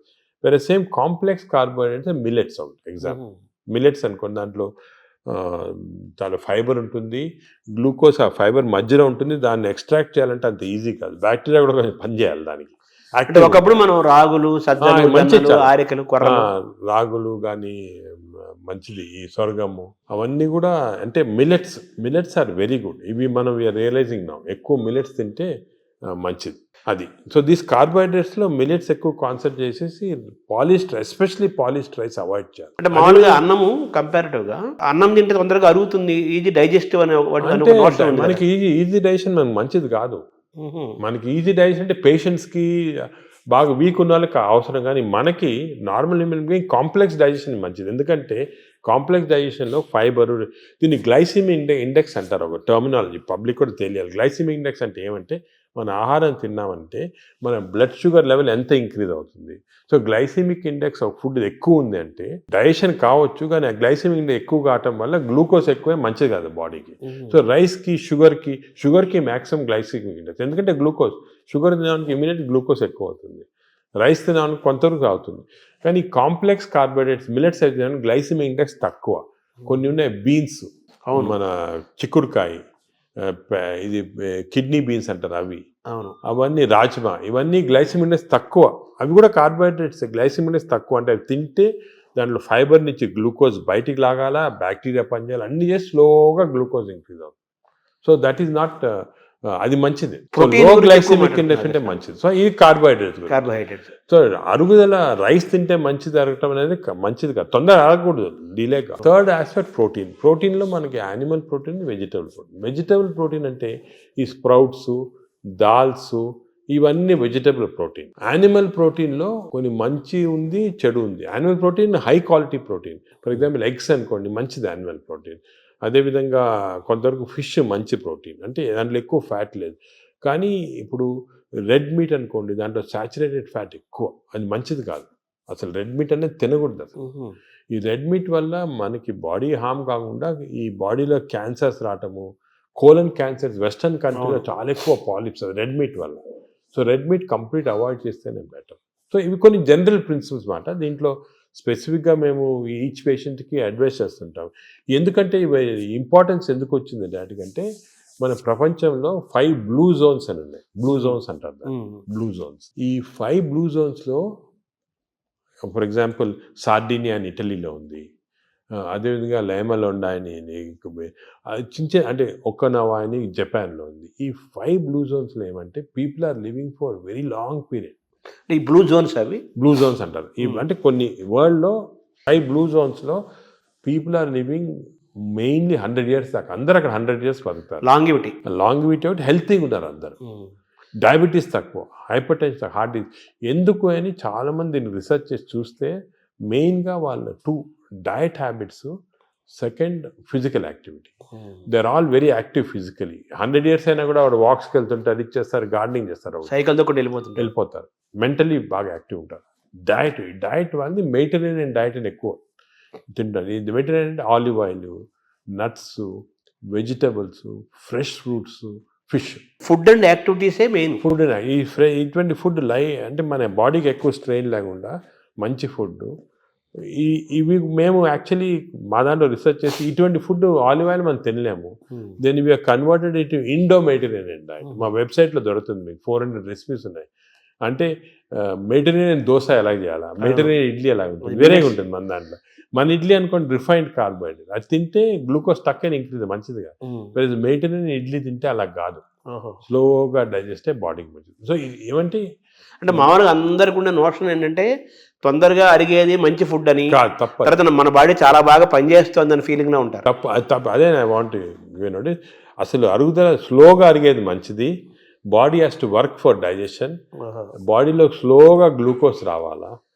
పేషెంట్స్కే మనకి వి వాంట్ క్విక్ డైజెషన్ ఉంటుంది, మన నార్మల్ పీపుల్కి అది మంచిది కాదు. సార్ ఈ ప్రోటీన్ గురించి మీరు చెప్పారు కదా, ఫిష్, ఎగ్స్ ఇవి చెప్పారు. ఇదంతా నాన్ వెజిటేరియన్ వాళ్ళకి ఎక్కడ? వెజిటేరియన్ వాళ్ళకి ప్రోటీన్స్ చాలా. అసలు వెజిటేరియన్ ప్రోటీన్ మంచి ప్రోటీను దాల్, స్ప్రౌట్స్, ఆల్ లెంటిల్స్లో ప్రోటీన్స్ ఉంటాయి. ఈ బీన్స్ ఇటువంటి దాంట్లో కూడా పెసర మంచిది. ఇప్పుడు దోశ బదులు పెసరట్టు తినండి, మంచిది. పెసరట్టు మంచిది చాలా. మీరు ఒక 2 రోజులు దోశలు ఇడ్లీలు ఆపేసి పెసరట్టు తినండి, మంచిది చాలా. పెసరట్టు మనం ట్రెడిషనల్గా చూడండి, పెసరట్టు, కోకోనట్ చట్నీ, సాంబారు, అల్లం పచ్చి, ఇవన్నీ మంచి, అసలు హెల్తీ. అలా తిన్నాం అనుకోండి మనకి మంచి హెల్త్కి మంచిది. సో ఈ western breakfast, toast, butter, egg అన్న బదులు ఇవి మంచి మాట. అంటే మామూలుగా ఈ ప్రపంచం పెద్దది, ఒక్కొక్క ప్రాంతంలో ఒక రకమైన శీతోష్ణ స్థితిలో, అంటే శీతోష్ణ పరిస్థితుల్లో ఒక్కో ప్రాంతానికి ఒక్కో రకంగా ఉంటాయి, జీన్స్ ఒక్కో రకంగా ఉంటాయి. దీన్ని స్టడీ చేసి కొన్ని వందల వేల సంవత్సరాల క్రితమే ఆయా ప్రాంతాలకి ఈ ఆహారం మన వాళ్ళు డిసైడ్ చేశారు. 100 ఏళ్ల నుంచి మనం అవే ఫాలో అవుతున్నాము కదా. ఇప్పుడు ఇది మారడం లేదు. నేను అనేది ఏమంటే, మనం ఏ ప్రాంతంలో ఉన్నామంటే ఆ ప్రాంతము భోజనం, ఫుడ్స్ అడాప్ట్ చేయడం మంచిది. అవును, మీరు చెప్పాను కదా, ఫర్ ఎగ్జాంపుల్ పెసరట్టు మన దాంట్లో, అలాగా చాలా చిక్కుడుకాయతో చేస్తారు, లాల్తో చేస్తారు, సాంబారు, ఇటువంటివన్నీ హెల్తీ ఫుడ్స్. ఇవి మనము అదే కంటిన్యూ చేయాలి. బట్ ఏమంటే కొత్తగా వెస్టర్నైజ్ ఫుడ్స్, ఇప్పుడు ఇడ్లీ కూడా మనకి వేరే టైప్స్లో చేయొచ్చు. పురాణాలు వేరే, మామూలుగా ప్యూర్ ఇడ్లీ వచ్చింది అనుకోండి, కంప్లీట్ డైజెస్టెడ్, అవన్నీ మోడర్న్. ఇది అది ఆవిరి కూడా అనేవాళ్ళు, ఆవిరి అనేవాళ్ళము. అలాగే ఇప్పుడు మనము ఆపం తీసుకోండి, ఆపం కూడా బాగా స్టీమ్డ్, అది మంచి ఇది. అది కేరళ వాళ్ళు ఎక్కువ తింటారు, అది తింటారు మన దగ్గర కూడా. సో ఇటువంటివన్నీ ఒరిజినల్ డైట్స్ అని మనం ఫాలో అయ్యి, ఈ కొత్త అడిషన్స్ వచ్చాయి చూడండి, అవి మంచిది కాదు. మన ఏ రీజన్లో ఉంటే ఆ ఆహారం తింటాం. కేరళ అనుకోండి, ఆ కేరళ వాళ్ళు తిన్న ఆహారం అది మంచిది, లోకల్గా వాళ్ళకి ఎక్కడ గ్రో అయిన ఆహారం తింటే అది చాలా మంచిది. మన ఈ వెస్టర్నైజ్ డైట్స్ వచ్చి చాలా ఇచ్చేస్తుంది. ఈ వెస్టర్నైజ్ డైట్స్ కూడా మన డైట్స్కి అడాప్ట్ చేసుకోవాలి. అవి తింటే కూడా మనం ప్యూర్ వెస్టర్నైజ్డ్ మెడిటరేనియన్ డైట్ మనం తినలేము. మన దానికి అడాప్ట్ చేసుకొని తింటే మనకి మంచిది. మన దోశలు వాళ్ళు తింటున్నారు, వాళ్ళ బర్గర్లు, పిజ్జాలు మనం తింటున్నాం. అదే మిస్టేక్. ఇప్పుడు మామూలుగా నేను విన్నాను, ఎవరో చెప్పగా విన్నాను, ఈ బ్యాక్టీరియా మైక్రోబయోమ్ ఇంపార్టెంట్ అని చెప్పారు కదా మీరు. ఈ క్రమంలో అసలు మన బ్యాక్టీరియా ఆల్మోస్ట్ మనం కోల్పోయి యూరోపియన్ బ్యాక్టీరియా వచ్చేసింది అంటున్నారు మనలోకి. అది కరెక్ట్. అంటే స్లోగా ఈ వెస్టర్నైజేషన్ వల్ల మనకి మంచి బ్యాక్టీరియా ఉంది, అది పోయి బ్యాడ్ బ్యాక్టీరియా వచ్చి ఓవర్టేక్ చేస్తూ ఉంది. సో మనం ఇప్పుడు అగైన్ దీని గురించి కూడా మేము చాలా రీసెర్చ్ చేస్తున్నాము. We are studying bacteria in different people in different places. మన కుంభమేళా జరిగింది, దాంట్లో చాలా బ్యాక్టీరియల్ స్టడీస్ చేసాము. అలాగే వీఆర్ డన్ మంచి రిజల్ట్స్ పబ్లిష్ చేస్తున్నాము. ఇప్పుడు నేను ప్రకారం మన బ్యాక్టీరియా, మన న్యాచురల్ బ్యాక్టీరియా, మన దేశంలో ఉన్న బ్యాక్టీరియా, మన ప్రాంతాల్లో ఉన్న మంచి బ్యాక్టీరియా, అవి ప్రిజర్వ్ చేసుకోవాలి. అవి చేయడానికి కొన్ని టెక్నిక్స్, కొన్ని మెథడ్స్ అవి ఉన్నాయి. అవి మేము ఇప్పుడు ఇంకోటి ఏం చేస్తున్నామంటే రీసెర్చ్, ఈ ఎక్స్టెన్సివ్ బ్యాక్టీరియా రీసెర్చ్ చేసిన తర్వాత ఏవి మంచి బ్యాక్టీరియా, ఏ చెడ్డ బ్యాక్టీరియా అని కనుక్కున్న తర్వాత, ఈ బ్యాక్టీరియా అనేది మన స్టూల్స్లో ఉంటాయి, కష్టం వేయటం, థెరపీలు ఏమి లేవు. So we're desiccating it and producing what is called crapsules. అంటే ట్యాబ్లెట్స్, మన ఈ మామూలుగా యాంటీబయాటిక్స్ ఇటువంటి ట్యాబ్లెట్స్ బదులు ఈ డెసికేటెడ్ స్టూల్ క్యాప్సూల్సే ట్యాబ్లెట్స్ లాగా ఇస్తున్నాం. భవిష్యత్తు అదే అంటున్నారు, ఫ్యూచర్ అదే దాంట్లో. తర్వాత సార్ మార్నింగ్ మన తెలుగు వాళ్ళం కాబట్టి మన ప్రాంతం మాట్లాడుకున్నాం. ఇప్పుడు మీ టాపిక్ అంతా లోకల్గా ఏ ఆహారం అవైలబుల్గా ఉందో 100 ఏళ్ల నుంచి అది తినండి. లోకల్గా మనం ఎలా ఉన్నామో దాన్ని ఫాలో. సేమ్ ఫిజికల్ యాక్టివిటీ చూసుకోండి, same activity, you don't have to. కానీ ఇప్పుడు ఆ ఆఫీస్లో కూర్చోవడం టైం లేకుండా వేరే అడ్వకేటింగ్, సరే ఎక్సర్సైజ్ 1 hour చేయాలా, ఎక్సర్సైజ్ చేయాలా. ఈ ఎక్సర్సైజ్ కూడా ఇంపార్టెన్స్ ఏమంటే, అందరు నేను 1 hour చేస్తున్నా సార్ టైర్డ్ అయిపోతున్నామని అంటుంటారు. ఎక్సర్సైజ్లో 2 types ఉన్నాయి. కొంతమందికి మార్నింగ్ ఎక్సర్సైజ్ చేస్తే మంచిది, కొంతమందికి రాత్రి చేస్తే మంచిది. ఇప్పుడు నేను ఫర్ ఎగ్జాంపుల్ నేను నైట్ చేస్తేనే నాకు ఫ్రెష్ ఉంటుంది. మార్నింగ్ అది ఎలాగంటే బాడీలో లాక్టేట్స్ అని ఉంటాయి. లాక్టేట్ మెజర్మెంట్ చేసి మనం కనుక్కోవచ్చు. లాక్టేట్స్ ఎక్కువ అయిపోయాయి అనుకోండి, అప్పుడు నైట్ చేస్తే బెటర్. అది మరి ఎక్కువ సంకేతం తెలుస్తుందా? తెలిసిపోతుంది కదా మనకి. ఇప్పుడు బాడీలో ఎక్సర్సైజ్ చేస్తే, అది సింపుల్గా చెప్పాలంటే, సపోజ్ ఎక్సర్సైజ్ చేసామనుకోండి, ఎక్సర్సైజ్ చేసిన తర్వాత మార్నింగ్ ఎక్సర్సైజ్ చేసిన తర్వాత ఫ్రెష్గా ఉండదు, చాలా టైర్డ్ అయిపోయాం అనుకోండి, that means your exercise should be done in the evening. చేసిన తర్వాత ఫ్రెష్గా ఉన్నాం అనుకోండి, you should do in the morning. But సింపుల్గా అది కెమికల్గా కూడా మనం టెస్ట్ చేయొచ్చు. బాడీలో లాక్టేట్స్ తీసుకొని, ఎప్పుడు లాక్టేట్ లెవెల్ చాలా ఎక్కువ అయిపోయింది, ఫర్ ఎగ్జాంపుల్ నాకు పర్సనల్గా చెప్తున్నా కదా, నేను ఐ ఎక్సర్సైజ్ ఎవ్రీడే 1.5 hours చేస్తాను విగరస్ ఎక్సర్సైజ్. కానీ ఆ ఎక్సర్సైజ్ మార్నింగ్ చేశాను అనుకోండి, I feel dull whole day. అదే నైట్ చేశాను అనుకోండి బాగా ఫ్రెష్ ఉంటుంది నాకు. అది నేను నా లాక్టేజ్ మెజర్మెంట్ చేసి చూసుకున్నాను. అంటే మీరంటే డాక్టర్ కాబట్టి సైంటిఫిక్ గా ఎవరికైనా తెలుసుకుంటారు. మామూలు పల్లెలా మీరు కూడా ఏం లేదు, ఇప్పుడు ఎక్సర్సైజ్ చేసి మీ బ్లడ్ శాంపుల్ లాక్టేట్ లెవెల్ పంపించారనుకోండి, లాక్టేట్ లెవెల్ మరీ ఎక్కువ ఉంటే మీరు నైట్ చేసుకుంటారు బెటర్. అంటే మన బాడీ సంకేతం ఇస్తుంది కదా, మైండ్లో కూడా తెలిసిపోతుంది మనకి ఏది ఎక్సర్సైజ్. మీకు కూడా మార్నింగ్ వాక్ చేశారనుకోండి, కానీ ఇంకోటి ఏమంటే ఎక్సర్సైజ్లో ఏదో లీజర్లీ ఫ్రెండ్స్ మాట్లాడుకుంటా కాఫీ తాక్కుంటా ఏదో స్మోక్ చేసుకుంటా వాకింగ్ అది విగ్రెస్గా మినిమం పర్ అవర్ 6 kilometers నడవాలి. Minimum 6 is minimum. అంటే ఐడియల్ 5 kilometers అంటారు కాదు, 6. అదే సెకండ్. అదేవిధంగా ఈ ఎక్సర్సైజే కాకుండా మజిల్స్ చాలా ఇంపార్టెంట్. మనకేం తెలిసిందంటే మన మెటబాలిజము బాడీ నుంచి మజిల్స్ తెప్పిస్తే మంచిది బాడీకి. సో చిన్న చిన్న మజిల్ ఎక్సర్సైజెస్, హ్యాండ్ ఎక్సర్సైజెస్, ఈ కోర్ ఎక్సర్సైజ్ అంటాం, అంటే బాడీలో ఉన్న అబ్డామన్ మజిల్స్ కోర్, ఈ కోర్ ఎక్సర్సైజ్ ఇవన్నీ చేసి మన బాడీలో muscle strength plus aerobic strength అంటే అలాగా వీ కెన్ డూ ఈ వాకింగు, సైక్లింగు, స్విమ్మింగ్, ఇవన్నీ ఏరోబిక్ ఎక్సర్సైజ్. ఈ రెండు ఈక్వల్ కాంపనెంట్ చేయాలి. మామూలు చాలా మంది ఉట్టి వాక్ చేసి వదిలేస్తారు, అది లీజర్లీ వాక్. రోజు పొద్దున ఒక 2-3 kilometers ఫ్రెండ్స్ నడిచి వచ్చి బాగా బ్రేక్ఫాస్ట్ తిని హ్యాపీ కరెక్ట్ కాదు, తెలియదు అది. So we have to do the correct type of exercise. Morning ఎక్సర్సైజా, ఈవినింగ్ ఎక్సర్సైజా, ఎంత ఎక్సర్సైజ్ చేయాలా, ఏ బాడీకి ఎక్సర్సైజ్ చేయాలా, abdomen and central abdomen exercise, hands muscle, ఇవన్నీ కూడా కరెక్ట్గా అడ్వైస్ తీసుకొని చేయటం బెటర్. అంటే మామూలుగా కార్బోహైడ్రేట్స్, ప్రోటీను, మీటు ఇలా పర్ఫెక్ట్ సంపూర్ణమైన ఆహారం ఎలా ఇంపార్టెంటో మన ఎక్సర్సైజ్ ఫార్మేట్ ఎక్సర్సైజ్ ఎప్పుడు చేయాలా, ఏ ఎక్సర్సైజ్, అవి కూడా చాలా అది నెగ్లెక్ట్ చేస్తాం. వాకింగ్, ఏరోబిక్స్, ఇవన్నీ ఎక్సర్సైజ్ కాంబినేషన్ చేయాలి. ఇప్పుడు థర్డ్ కాంపోనెంట్ గట్ హెల్త్కి స్లీప్ గురించి చాలా మిస్ నామర్స్. అంటే చాలా మంది బిజీ వాళ్ళు, ఇప్పుడు నేను కూడా మొట్టమొదట ఇది కూడా మిస్టేక్స్ చేసేవాళ్ళము. టైం లేదని చెప్పి 4 గంటలు పండుకోవటము అలా చేసి కొంతవరకు ఈ బ్యాక్టీరియా చాలా important. They are very sensitive to sleep. Bacteria కూడా పండుకోవాలి కదా, రెస్ట్ ఇవ్వాలి కదా. మనం సపోజ్ మన బాడీ వర్క్ చేస్తుంది, దాని రెస్ట్ అవి ఇరిటేట్ అయిపోయి గుడ్ బ్యాక్టీరియా పోతాయి బాడీలో. అంటే ఎలాగంటే మన ఆర్గనైజేషన్ ఎంప్లాయీస్ ఉంటారు, మన ఎంప్లాయీస్కి రెస్ట్ ఇవ్వకుండా రాత్రి పగలు పని చేయండి అంటే మంచోళ్ళు వెళ్ళిపోయి చెడ్డోళ్ళు మిగులుతారు, మధ్య ఫైట్ వచ్చి. అలాగే బ్యాక్టీరియా కూడా సేమ్ ఒక ఫ్యాక్టరీ లాగా లోపల. లుక్ ఆఫ్టర్ స్లీప్ నార్మల్గా ఇండివిజువల్గా ఒకరికి 8 hours, కొంతమంది 6 hours, అలా డిఫరెంట్ రేంజ్. 6 to 8 hours అంటాము, 7 hours నార్మల్గా యావరేజ్. మరీ ఎక్కువ స్లీప్ 10 hours చేస్తే కూడా లోపల బద్ధకం వచ్చేస్తుంది, బ్యాక్టీరియా కూడా బద్ధకం వస్తుంది. ఎంత ఇవ్వాలి అంత ఇవ్వాలి, 7 to 8 hours. కానీ మోస్ట్ ఇంపార్టెంట్ ఏమంటే మనం మాడిఫై కూడా చేసుకోవచ్చు ఈ స్లీప్. కొన్ని ఎక్సర్సైజెస్ వల్ల 8 hours అవసరం ఉన్న స్లీప్ 4 hours సేమ్ స్ట్రెంగ్త్ రావచ్చు. అదేమంటే రెమ్, నాన్ రెమ్ స్లీప్ అంటారు. రెమ్ స్లీప్ ఇంపార్టెంట్ మనకి, ర్యాపిడ్ ఐ మూవ్మెంట్ స్లీప్ అంటారు, గాఢ నిద్ర అంటారా. ఆ రెమ్ స్లీప్ అనేది మన నిద్రలో డ్రీమ్స్ వస్తాయి, అవన్నీ రెమ్ స్లీప్. ఈ రెమ్ స్లీప్ మనం if are able to condense to 4 hours we can get. ఇది కూడా ఒక టెక్నిక్, ట్రైనింగ్, అంటే ఇది ఒక సెపరేట్ సబ్జెక్ట్, చాలా టైం పడుతుంది. స్లీప్ హైజీన్ అంటారు కదా, sleep hygiene, sleep training, sleep technique, ఇవన్నీ ఉన్నాయి. ఇవి కరెక్ట్గా మనము చేసుకోవచ్చు. 8 hours 7 hours స్లీప్ని 4 hours చేసుకోవచ్చు. బట్ అది నార్మల్ వాళ్ళు చేయలేరు. మనం దీనికి ఒక technique, practice. For example I mastered it, I can go for 4 hours and get same amount of energy as 8 hours. కానీ మామూలుగా చేయడానికి చాలా కష్టం unless you practice that sleep hygiene. అంటే స్లీప్ చేతిలో మనం ఉన్నామా, స్లీప్ మన చేతిలో తెచ్చుకోవచ్చు. స్లీప్ మన చేతి తెచ్చుకోవచ్చు. చాలా వరకు నార్మల్ పబ్లిక్ స్లీప్ చేతిలో ఉన్నారు. సో అప్పుడు ఏం చేయాలి, suppose you don't have this technique and to do this, ఎందుకంటే ఇవన్నీ కూడా కొంత ప్రాక్టీస్ అవ్వాలి.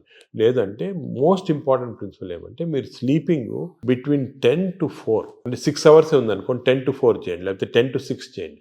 అంటే 10 o'clock అర్లీ స్లీప్ అని. ఎందుకంటే నేచర్ కూడా ఎలాగంటే మనం ఎప్పుడు ఈ లైట్లు గీట్లు లేనప్పుడు సన్ రైజ్ లేసేవాళ్ళము, సన్ సెట్టింగ్ పండుకున్నాము పల్లెటూరు. సో సన్సెట్ నార్మల్గా 7 o'clock 8 o'clock అవుతుంది. So early sleep. Sunrise పొద్దున early morning 5 o'clock 6 o'clock. So ఆ sunrise sunset timing maintain చేస్తే కొంతవరకు న్యాచురల్ స్లీప్ చాలా హెల్తీ స్లీప్. అంటే బ్యాక్టీరియా కూడా చాలా సంతోషపడతాయి. అండ్ ఎవల్యూషన్ ఇది మిలియన్స్ ఆఫ్ ఇయర్స్ ఎప్పుడు వచ్చింది కాదు, కొన్ని మిలియన్స్ ఆఫ్ ఇయర్స్ ఎవల్యూషన్లో ఇలా తయారయ్యాం మనం. ఇప్పుడు ఈ గత 200-300 సంవత్సరాలుగా ఈ ఎలక్ట్రిసిటీ ఇవన్నీ రావటం జరిగింది. కానీ ఓల్డెన్ డేస్లో మనం చేసేది ఆ ప్యాటర్న్ ఫాలో అవుతుంది. So early bed, early getting up, Early to bed and early to rise అంటారు కదా, అది సామెత మంచి కరెక్ట్ సామెత. అది మనకి చాలా మంది successful people have done that. ఇప్పుడు మనకి స్లీప్ టెక్నిక్, వర్కింగ్ స్టైల్ మారింది కదా సార్. మనకు మారింది కాబట్టి మనం ఈ కొత్త స్లీప్ ఎక్సర్సైజ్, స్లీప్ టెక్నిక్ చేసి కొంచెం మార్పుడు చేస్తున్నాం. ఫర్ ఎగ్జాంపుల్ నారాటోళ్ళు అర్లీ స్లీప్ పాసిబిలిటీ కాకపోతే I can modify this using these techniques and get the same effect. ఇది జనరల్ పబ్లిక్ చేయలేరు కదా. అంటే మెటాబాలిజం యాక్సెప్ట్ చేస్తుందా? అంటే మనం ట్రైన్ చేసుకోవచ్చు. స్లీప్ కూడా ట్రైనింగ్ ఉంది. అంటే మన ఎక్సర్సైజ్ ట్రైనింగ్, ఈటింగ్ ట్రైనింగ్ లాగా స్లీప్ లో కూడా ట్రైనింగ్ ఉంది. మన మైండ్ ట్రైనింగ్ అది ఉంది, కానీ అది జనరల్ పబ్లిక్ చేయడం కష్టం. కానీ జనరల్ పబ్లిక్ దానికి మేము అడ్వైస్ చేస్తామంటే స్లీప్ అర్లీ, గెటప్ అర్లీ, ఆ టెక్నిక్ మరి. అప్పుడు దాని అదేవిధంగా ఈటింగ్ కూడా దానికే మేము ఇప్పుడు చాలా దీంట్లో కూడా చాలా అర్లీగా మీ లాస్ట్ డిన్నర్ 7 o'clock తర్వాత తినకూడదు. లాస్ట్ ఫుడ్ బి 7 o'clock, 7 గంటల తర్వాత తినొద్దండి. ఆఫ్టర్ సన్సెట్ తినకూడదు. అంతే సన్సెట్ అంటే 7 మనం టైం పెట్టుకుంటే కొంచెం సన్సెట్ లేట్ కావచ్చు. అది ఇంకోటి ఏమంటే మన ఇండియాలో టైమ్ జోన్స్ చాలా వేరీ ఉంటాయి. ఇప్పుడు అస్సాంలో ఉన్న టైము, బాంబేలో టైం సేమ్, కానీ యాక్చువల్లీ కరెక్ట్ కాదు నేచర్ ప్రకారం. మనము 7 o'clock అని పెట్టామనుకోండి, అది ఈజీగా అర్థమవుతుంది. సో మామూలుగా మన బ్రేక్ఫాస్ట్ హెవీగా ఉండాలా, లంచ్ కొంచెం మోడరేట్గా ఉండాలా, డిన్నర్ చాలా లైట్గా ఉండాలా before 7 o'clock. Simple principles. Overall గా మన గట్ హెల్త్ అనేది మొత్తం present, future, everything gut health కాబట్టి ఈ గట్ హెల్త్ని మెయింటైన్ చేయాలంటే ఫుడ్, యాక్టివిటీస్ అండ్ స్లీప్ ఇవి కరెక్ట్ అని నార్మల్గా చెప్తుంటారు అందరు, ఫుడ్ యాక్టివిటీస్ పైన. అది కానీ దీంట్లో చాలా సైన్స్ వచ్చింది, మనం డిస్కస్ చేసాం కదా, దీనిలో చాలా నాలెడ్జ్ వచ్చింది, చాలా ఉంది. మనం ఒకప్పుడు ఈ sleep pattern, sleep hygiene, sleep ఎలా కంట్రోల్ అవన్నీ తర్వాత ఒక డిస్కషన్ పెట్టుకుంటాము. కానీ ఈచ్ ఏరియాలో ఫుడ్లో ఇంత నాలెడ్జ్ ఉంది, ఎక్సర్సైజ్లో ఈ టైప్ ఆఫ్ ఎక్సర్సైజ్ అందరికి తెలియదు. అందరంటే నిన్న చాలా మంది పేషెంట్స్ చేస్తున్నారు ఎక్సర్సైజ్.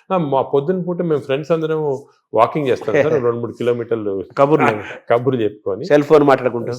అంటే మాట్లాడుకోవచ్చు, కబుర్లు చెప్పుకోవచ్చు, కానీ బ్రిస్క్ వాక్ 6 km/h అనేది కాన్సెప్ట్. అదే విధంగా మజిల్ బిల్డింగ్, మీకు కోర్ మజిల్స్, అన్ని షోల్డర్ మజిల్స్, ఇవన్నీ కూడా కొంతవరకు బిల్డ్ చేయాలి. అది సబ్ టెక్స్ట్ అంటారు చూడండి, సబ్ టెక్స్ట్ అనేది ఉంది. ఓవరాల్ గా హెడ్డింగ్ అనేది సబ్ టెక్స్ట్. అది సో పీపుల్ కొంచెము వాళ్ళు అవేర్నెస్ తెచ్చుకొని దీని గురించి ఇంట్రెస్ట్ తీసుకొని దీనికి ఒక మంచి యువర్ ఓన్ బాడీ అంటాం మనం. మా రీసెంట్గా మన డాక్టర్ మంచి డాక్టర్ సరీన్ గారని ఢిల్లీలో బుక్ రాశారు, యువర్ ఓన్ బాడీ. అంటే మన బాడీకి వీఆర్ రెస్పాన్సిబుల్. అంతే కదా. వేరే మీ డాక్టర్ బాగా చేస్తారు, లేకపోతే మా హెల్త్ బాడీ మంది కదా, అవన్నీ కరెక్ట్ కాదు. మన బాడీ మనం ఓన్ చేయాలి. ఇప్పుడు మనకి ఏదైనా ప్రెషియస్ వస్తువు ఉందనుకోండి ఇంట్లోనే, మనం ఎంత జాగ్రత్త చూసుకుంటాం దాన్ని, మనం బాడీని అంత జాగ్రత్త చూసుకోవటం లేదు. అది ఇన్నర్ ఇంజనీరింగ్ అంటారు కదా. మనలోకి మనం లోపలికి చూసుకుంటూ, మనల్ని గమనించుకుంటూ, మన శరీరాన్ని మనం ఓన్ చేసుకుంటూ, మన హెల్త్ ని మనం డ్రైవ్ చేసి సింపుల్ ప్రిన్సిపల్స్ ఫాలో అయితే అంతే చాలా వరకు మనం బాడీ, మనం లైఫ్ స్పాన్ పెంచుకోవచ్చు హెల్తీగా. అంటే ఇంకోటి, ఇప్పుడు it is not question of life span, ఆ వర్డ్ తీస్తాం మన డిక్షనరీ. హెల్త్ స్పాన్ అంటే మనం ఎన్ని రోజులు బాగా జీవించవచ్చు. నార్మల్గా ఈ యానిమల్స్ అన్ని కూడా ఒక లైఫ్ స్పాన్ అని ఉంటుంది కదా, ఒక్కొక్క ఏజ్ ఉంటుంది. Human beings actually 120 years normal. అవును. బట్ 120 years ఎంతమంది చాలా తక్కువ మంది. ఎందుకంటే ఇవన్నీ ఈ ప్రాబ్లమ్స్ వల్ల మనకి we don't want 120 years life span, ఏదో కర్రలు పట్టుకొని నడలాగా. హెల్త్ స్పాన్ మీకు 80 years or 90 years బాగా హెల్తీగా ఉన్నాం అనుకోండి, చాలా. అది సో హెల్త్ అంటే మన టాబ్లెట్, మెడిసిన్స్ ఇవన్నీ వేసుకొని ఎంత తక్కువ లైఫ్ స్పాన్ పెరుగుతుంది. ఇప్పుడు పెరుగుతుంది, అది కరెక్ట్ కాదు. మనం ఎంత హెల్తీగా ఉంటే, అసలు ఇవన్నీ కూడా diabetes, heart disease, liver fatty, ఇవన్నీ రివర్సిబుల్. క్యాన్సర్ కొన్ని ప్రివెంటబుల్, క్యాన్సర్ రివర్సిబుల్ కాదు, ప్రివెంటబుల్. డయాబెటీస్, హెల్త్, హార్ట్, మన అన్ని వెజల్స్ బ్లాక్ అయిన తర్వాత we have seen by following certain principal you can reverse it. మీకు అవసరం లేదు. షుగర్ రివర్స్ చేయొచ్చు, హార్ట్ రివర్స్ చేయొచ్చు, లివర్ ఫ్యాట్, లివర్ కరెక్ట్. ఈ ప్రిన్సిపల్స్ ఫాలో అయ్యి అంత ఆహారము, యాక్టివిటీ, స్లీప్ అంతా complete it's the digestive system. Sir ఈ క్రమంలో మీరు బ్లూ జోన్ 5 చెప్పారు. ఇప్పుడు బ్లూ జోన్ స్టడీ చేయండి. మీరు అనేది ప్రజలు కూడా బ్లూ జోన్ బుక్స్ తీసుకొని అసలు వాళ్ళు ఎందుకు ఇన్ని రోజులు హెల్తీగా ఉంటున్నారు అని స్టడీ చేస్తే దీంట్లో చాలా నాలెడ్జ్ ఉందండి. అంటే ఇది ఇప్పుడు వచ్చింది కాదు, ఈ బ్లూ జోన్ అనేది 10,000 years జరుగుతూ ఉంది. మన భారతదేశాన్ని బ్లూ జోన్ గా మార్చలేదు. మనకి భారతదేశం బ్లూ జోన్. నాదేంటి, నేను చాలా మందికి ఈ పాలిటిక్స్ చెప్తుంటా, why can't we convert at least some part of India into blue zones చేయొచ్చు. మన తెలుగు ప్రాంతాలను చేయొచ్చు. తెలుగు ప్రాంతాలను బ్లూ జోన్ చేయాలి. అంటే ఈ బ్లూ జోన్ అంటే ఒకరిద్దరు పాటించింది కాదు, ఆ పాపులేషన్ అంతా పాటించాలి. ఇప్పుడు ఒక పాపులేషన్ అనుకోండి, మనకి మంచి ప్రోగ్రెసివ్ పాలిటీషియన్స్ సీఎంస్ ఉన్నారనుకోండి, ఒక మంచి కాన్సెప్ట్ తీసుకొచ్చి ఐడియా, నేను అనుకునేది అందరికి ఉంది, అది మన దేశం అంటే ఆంధ్రప్రదేశే తెలంగాణ ఏదైనా కూడా బ్లూ జోన్స్ లాగా మార్చేసేవచ్చు, కానీ అందరు ఫాలో కావాలి. అంటే బ్లూ జోన్ గా మారడం అంటే ఏం చేయాలి సార్? అంటే ఈ వాళ్ళు బ్లూ జోన్స్ లో ఏం చేస్తారో స్టడీ చేసి మనం ఇంప్లిమెంట్ చేస్తే అయిపోతుంది. అంటే మీరు చెప్పిన ఆ మూడేనా? అంతే healthy food pattern, exercise pattern, life style, sleep pattern, వాతావరణ కాలుష్యం కూడా ఉంది, పొల్యూషన్. ఆ వాతావరణ లక్లీ మనకు అంత లేదు. ఇప్పుడు ఢిల్లీ అనుకోండి, అదే నార్త్ ఇండియా అనుకోండి, ఆ పొల్యూషన్ అనేది మనకు హ్యాండిల్ లేదు, ఏం చేయలేము. కానీ లక్లీ మనం ఇప్పుడు తీసుకున్నాం అనుకోండి, ఇప్పుడు అదేముంది, గ్రీనరీ ఇంక్రీజ్ చేసుకోవటము, అది అటువంటివన్నీ కూడా చేసుకొని ఈ మన waste plastics, for example other problems plastics. ఈ ప్లాస్టిక్స్ వల్ల కూడా మేము చాలా రీసెర్చ్ చేస్తున్నాం. చాలా micro plastics producing tissue damage అనేది చాలా ఉంది. కొన్ని plastic bottle, especially plastic bottle ఎండలో పెడతాము, అది తాగామనుకోండి, దాంట్లో చాలా మైక్రో ప్లాస్టిక్స్ మన బాడీలో ఎంటర్ అయ్యి చాలా ప్రాబ్లమ్, డేంజరస్ అది. ఇటువంటివి మనం అదే కాకుండా ఇంతకుముందు కాపర్ వెజల్స్, అది కూడా మంచిది కాదు. What is the good vessels to cook, what is the vessels to, అవన్నీ కూడా కొన్ని న్యాచురల్ ప్రిన్సిపల్స్ ఫాలో అయితే. సరే, మీరు పద్మవిభూషణ్ తీసుకోవడానికి వెళ్ళినప్పుడు ఎలాగ ప్రెసిడెంట్ ఉంటారు, ప్రధానమంత్రి, కొంచెం ఒక సెకండ్ హ్యాండ్ ఇంటరాక్ట్ అయ్యే అవకాశం ఉన్న టైంలో మన భారతదేశాన్ని బ్లూ జోన్ గా మార్చాలని అనుకుంటున్నాను, ఆయన ఇంటరాక్ట్ అయ్యే అవకాశం ఉంది? అంటే మనకి టైం అని దొరకలేదు. ఒక సెకండ్ వర్డ్, ఇవన్నీ కూడా డిస్కషన్స్ చాలా 1 hour 2 hours కూర్చొని డిస్కస్ చేసి, నేను పాలిటీషియన్స్ కూడా మన అందరూ ఇంట్రెస్టెడ్ ఉన్నారు, అవును, కానీ టైం దొరకాల కాన్సెప్ట్. ఇంకోటి, దిస్ షుడ్ బి డన్, ప్రజలు కూడా డ్రైవ్ చేయాలి, ప్రజలకి అవేర్నెస్ రావాలి, అవేర్నెస్ వచ్చి మనం ఇటువంటి పాలిటీషియన్ ఎలక్ట్ చేసుకోవాలా. ఈ ఇంట్రెస్ట్ ఉన్న వాళ్ళకి, పాలిటీషియన్స్ ఇంట్రెస్టెడ్ ఇన్ హెల్త్, అదేవిధంగా న్యాచురల్ హెల్త్, ఆర్గానిక్ ఫుడ్, అటువంటి వాళ్ళని ఎక్కువ మనం సపోర్ట్ చేసాం అనుకోండి, ప్రజలు కూడా. అంటే ప్రజలు, ప్రభుత్వాలు, డాక్టర్స్ అందరూ కలిసి ప్రయాణం చేయాలి. It's a combined journey. PPP అంటారు, మోడ్ అంటారు చూడండి, అవును, పబ్లిక్ ప్రైవేట్, ఆ మోడ్లో రావాలి అందరు వచ్చి. ఎందుకంటే అల్టిమేట్లీ మనకి లైఫ్లో ఇంపార్టెన్స్ హెల్త్, అంతే కదా. అదేవిధంగా మనకి హ్యాపీనెస్ అవన్నీ ఉండాలంటే అవును, health is the most important. Ultimately health is the bottom line. అంతే, ఎంత రిచ్ ఉండి, ఎంత ఇండస్ట్రియలైజ్ అయ్యి, ఎంత సిటీ, ఎంత పెద్ద పెద్ద సిటీస్ డెవలప్ అయినా కూడా హెల్త్ లేకపోతే. అంతే కదా. చాలా మంది కోటీశ్వరులను చూస్తున్నాము, పెద్ద పెద్ద పదవుల్లో ఉంటారు, వాళ్ళు తినలేరు, తాగలేరు, నిద్రపోలేరు, ఎంజాయ్ చేయలేరు. I'm seeing so many rich patients, అవును, చాలా పెద్ద పొజిషన్ ఉన్నారు, చాలా వాళ్ళ ఫీల్డ్స్ లో చాలా ఫేమస్. సింపుల్ హెల్త్ ఫాలో కాకుండా they have damage that body. వాళ్ళు ఇప్పుడు ఫీల్ అవుతుంటారు, ఈ నాలెడ్జ్ మనకి ఉండింటే 10 సంవత్సరాల క్రితం ఇలా ఉండేది కాదు. కానీ ఇప్పుడు నాలెడ్జ్ ఇస్ దేర్ కాబట్టి, మీరు ప్రెస్ కానీ, ఎలక్ట్రానిక్ మీడియా కానీ, డిజిటల్ మీడియా కానీ, పొలిటికల్గా కానీ, అందరం కలిసి, మా డాక్టర్స్ అందరం కలిసి, this knowledge we have to give to general public. This knowledge is gold. This time వాళ్ళు కూడా, నేను అనేది అంటే, మనం ఈ ఒక్క సెషన్లో గంట సేపులో అన్ని చెప్పలేము. వాళ్ళు కూడా they should go in to the depth and read books about it, read papers about it, social మీడియాకి కరెక్ట్. అంటే మీరు చెప్పినట్టు ఏదేదో అన్నీ వస్తుంటాయి సోషల్ మీడియా, అలా ఫాలో కాకుండా కరెక్ట్గా people have done research, scientist ఉన్నారు దీంట్లో, డాక్టర్స్ ఉన్నారు రెప్యూటెడ్, ఇటువంటి వాళ్ళ దగ్గర నుంచి ఇన్ఫర్మేషన్ తీసుకొని జనరల్ పబ్లిక్ కానీ, జనరల్గా ఇది మనము ప్యాటర్న్స్ అడాప్ట్ చేస్తే డెఫినెట్గా overall health of the country. Sir, ఇందాక మీరు మాట్లాడుతూ స్టూల్ గురించి మాట్లాడారు సార్. భవిష్యత్ అంతా స్టూల్ టెస్టులు జరుగుతాయని, బ్లడ్ బ్యాంకు లాగా స్టూల్ బ్యాంకులు వస్తాయని. మంచి హెల్తీ పీపుల్ని స్టూల్ తీసుకుంటే that stool is different from unhealthy person. ఇప్పుడు ఇంతకుముందు నోబెల్ ప్రైజ్ విన్నర్స్కి బ్రెయిన్ స్టడీ చేస్తారు, ఎందుకు వచ్చిందో. ఇప్పుడు స్టూల్ స్టడీ చేస్తారు, తన స్టూల్లో ఏముంది, ఇంత ఇంటెలిజెంట్ అయ్యారని. సో మనం ఇవన్నీ బ్యాంకింగ్ చేయొచ్చు స్టూల్స్ చేసి. నేను చెప్పా కదా, ఒక స్టూల్ పౌడర్ లాగా చేసి డెసికేటెడ్ స్టూల్ ని మనం క్యాప్సూల్స్ లాగా ఇవ్వచ్చు.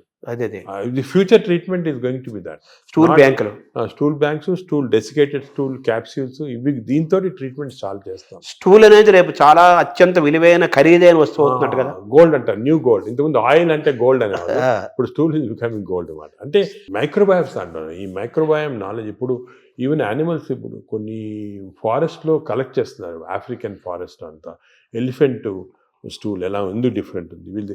So what are the characters, what gives strength to the elephant, what is there in this. ఇందులో నుంచి మనం IBSకి వద్దాం సార్. ఈ IBS గురించి కూడా చాలా చర్చ జరుగుతుంది. ఆ బౌల్ సిండ్రోమ్, ఇరిటబుల్ బౌల్ అంటారు కదా, బౌల్ సిండ్రోమ్, అది కూడా మనకు చాలా ఇంపార్టెంట్. చాలా మంది, కోట్లాది మంది ఫేస్ చేస్తున్న ఇష్యూస్ అవి. మీరు అన్నట్టు IBS 30% of normal population IBS ఉంది. IBS అంటే ఏమి? IBS అంటే symptoms because of gut changes. అంటే డైరియా రావచ్చు, కాన్స్టిపేషన్ రావచ్చు, పెయిన్ రావచ్చు, ఈ కాంబినేషన్ రావచ్చు. దీని అంటే కడుపు ఉబ్బరము, అరక్కపోవటము, కడుపులో మంటలు, బ్లోటింగ్, డిస్టెన్షన్, ఇది అది అగైన్ కనెక్టెడ్ టు మైక్రోబయామ్. ఈ ఇరిటబుల్ బౌల్ సిండ్రోమ్ అనేది అగైన్ చెడ్డ అలవాట్ల వల్ల, నువ్వు ఎక్కువ డ్రింక్స్ వల్ల, స్మోకింగ్ వల్ల, ఎక్సర్సైజ్ లేకుండా ఉండటం వల్ల, ఇవన్నీ కూడా.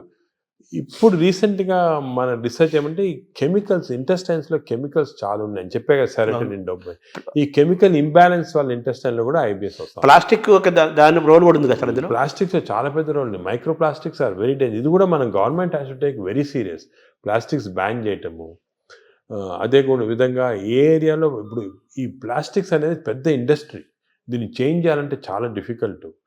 మనం ఫర్ ఎగ్జాంపుల్ ఈ ఫిష్లో చూసాం కదా, మేము కొన్ని ఫిషింగ్స్, ఈ కోస్టల్ ఏరియాస్ ఫిష్లో చాలా ప్లాస్టిక్స్ వాళ్ళు తినేస్తున్నారు. ప్లాస్టిక్స్ అంటే సీలో కానీ రివర్లో కానీ మనలో వేస్తారు. అవి తిని even not drinking plastics, even eating plastics containing food ఇండైరెక్ట్గా, మీట్, ఫిష్, దాంట్లో కూడా మిల్క్లో వెళ్ళిపోతున్నారు plastic. So good cholesterol, bad cholesterol అంటారు కదా సార్. అవునవును. మామూలుగా మీరు ఇందా చెప్పారు గుడ్ బ్యాక్టీరియా, బ్యాడ్ బ్యాక్టీరియా. ఈ గుడ్ కొలెస్ట్రాల్ని పెంచుకోవటం, బ్యాడ్ కొలెస్ట్రాల్ని పోగొట్టుకోవటం కూడా మనకి ఈ బ్యాక్టీరియా దీనికి మైక్రోబయామ్ లింక్ అయి ఉంటుంది. లింక్ ఉంది, లింక్. ఎందుకంటే ఇప్పుడు గుడ్ కొలెస్ట్రాల్ అంటే ఏమి అగే ఇది కూడా పోలీస్ మ్యాన్ లాగా. కొలెస్ట్రాల్ బాడీలో రొటేట్ అవుతుంది కదా, ఆల్ ద ఎల్డిఎల్ కొలెస్ట్రాల్ అంటాం. These are all bad people, terrorist, వీళ్ళందరూ they are bad people. HDL cholesterol అనేది పోలీస్ పీపుల్. ఈ హెచ్డిఎల్ కొలెస్ట్రాల్ కాన్స్టెంట్లీ బాడీలో తిరుగుతూ ఉంటుంది. ఎక్కడెక్కడ ఈ బ్యాడ్ కొలెస్ట్రాల్, బ్యాడ్ పీపుల్ ఉంటే తీసేస్తూ ఉంటుంది మనం. సో హెచ్డిఎల్ కొలెస్ట్రాల్ ఎక్కువ చేసుకోవాలి మనం, అంటే గుడ్ కాప్స్ని ఎక్కువ చేసుకోవాలి, గుడ్ పోలీస్ వాళ్ళని ఎక్కువ చేసుకోవాలి. అది ఫుడ్ హ్యాబిట్స్, ఎక్సర్సైజ్, కొన్ని పర్టికులర్ టైప్స్ ఆఫ్ ఫుడ్లో కూడా హెచ్డిఎల్ కొలెస్ట్రాల్ ఇంక్రీజ్ అవుతుంది. ఇవి చేసి అవి హెచ్డిఎల్ కొలెస్ట్రాల్ నార్మల్గా 40 లిమిట్, 40 కన్నా తక్కువ ఉంటే మంచిది కాదు. మీరు బ్లడ్ ల్యాబ్లో చెక్ చేసుకోవచ్చు. మీ హెచ్డిఎల్ కొలెస్ట్రాల్ 40 కన్నా తక్కువ ఉంటే మంచిది కాదు, అది ఇంక్రీజ్ చేయాలి. అబోవ్ 60 ఉంటే మంచిది, అంటే ఎక్కువ పోలీసు వాళ్ళు ఉన్నారు మీ బాడీలో. ఈ ఎల్డిఎల్ కొలెస్ట్రాల్ 100 కన్నా ఎక్కువ ఉండకూడదు, మంచిది కాదు. 100 కన్నా తక్కువ ఉంటే 70, ఇప్పుడు మేము న్యూ లిమిట్ 70 పెట్టాము. ఎల్డిఎల్ కొలెస్ట్రాల్ 70 కన్నా తక్కువ ఉండి హెచ్డిఎల్ కొలెస్ట్రాల్ 60 కన్నా ఎక్కువ ఉంటే అంటే మంచి కాప్స్ ఉన్నాయి బాడీలో, ఈ టెర్రరిస్ట్ని తీసేస్తున్నాయి అన్నమాట. సో అది ఏం చేయాలి, 60 హెచ్డిఎల్లో, less than 100 or less than 70 LDL cholesterol. Sir ఈ క్రమంలో మీరు బాగా అవేర్నెస్ తీసుకొచ్చిన టాపిక్స్లో ఫ్యాటీ లివర్ ఒకటి తీసుకొస్తున్నారు కదా సార్. ఆ ఫ్యాటీ లివర్ పెరుగుతుంది కదా ఇప్పుడు చాలా. ఇది ఎపిడమిక్ అండి ఫ్యాటీ లివర్. నేను I'm very worried about it. ఎందుకంటే మేము స్టడీ చేస్తున్నాం పాపులేషన్స్ 30-40%లో మన ఇండియాలో ఈ ఫ్యాటీ లివర్ ఇండియాలో ఎందుకు ఎక్కువ ఉన్నాయంటే మన జీన్స్లో కొన్ని ఫాల్ట్ ఉంది. ఇండియన్ జీన్స్, మిడిల్ ఈస్టర్న్ జీన్స్లో కొంచెం ఫాల్ట్ వల్ల ఫ్యాటీ లివర్ ఈజీగా వస్తుంది. పొట్టలు వస్తుంటాయి. స్కాన్ చేసుకుంటే ఫ్యాటీ లివర్ కనపడుతుంది. ఈ లివర్ కూడా గట్ తర్వాత second most important organ is liver. ఈ liver is controlling heart. Fatty liver ఉన్న వాళ్ళు ఫ్యాటీ లివర్తో చనిపోరు. ఫ్యాటీ లివర్ ఉన్న వాళ్ళు హార్ట్ డిజీజ్తో చనిపోతారు, బ్రెయిన్ డిజీజ్ అంటారు. ఈ ఫ్యాటీ లివర్ కరెక్ట్ చేస్తే వాళ్ళు హార్ట్ కరెక్ట్ పోతే బ్రెయిన్ కరెక్ట్. ఫ్యాటీ లివర్ ఎలా కరెక్ట్ చేసుకోవాలి? ఫ్యాటీ లివర్ కూడా అగైన్ ఈ అన్ని ఎక్సర్సైజెస్ ఇవన్నీ కాకుండా మనకి కొత్త టెక్నాలజీ, కొత్త మెడికేషన్స్ అన్నీ వస్తున్నాయి ఫ్యాటీ లివర్ కరెక్షన్కి. ఫ్యాటీ లివర్కి మైక్రోబయామ్కి చాలా సంబంధం ఉంది. ఫ్యాటీ లివర్కి ఇంటెస్టైన్స్కి చాలా సంబంధం ఉంది. నౌ వీఆర్ డూయింగ్ కొత్త రీసెర్చ్ ఏమంటే ఈ ఇంటెస్టైన్ డియోడెనల్ మ్యూకోజాని మేము మార్పుడు చేస్తున్నాం ఎలక్ట్రోపోరేషన్ అనే టెక్నిక్ తోటి. అంటే చేంజ్ చేసేవచ్చు. చేంజ్ చేస్తే దాంట్లో ఫ్యాటీ లివర్ తగ్గిపోతా ఉంది అక్కడ. అంటే ఫ్యాటీ లివర్ నేను చేయటం లేదు, చిన్న ప్రేగుల్లో డియోడెనంలో ఎలక్ట్రోపోరేషన్ చేసి ఆ మ్యూకోజాని చేంజ్ చేస్తే ఫ్యాటీ లివర్ నార్మల్ అయిపోతాం. ఇంకా కొంచెం చాలా రీసెర్చ్ జరుగుతుంది. అది విచిత్రం. We're going to come with a new device with which we can change the duodenal mucosa. దీన్ని డియోడెనల్ మ్యూకోజల్ రీసర్ఫేసింగ్ అంటారు. అది చేస్తే లివర్లో ఫ్యాట్ పోతాం.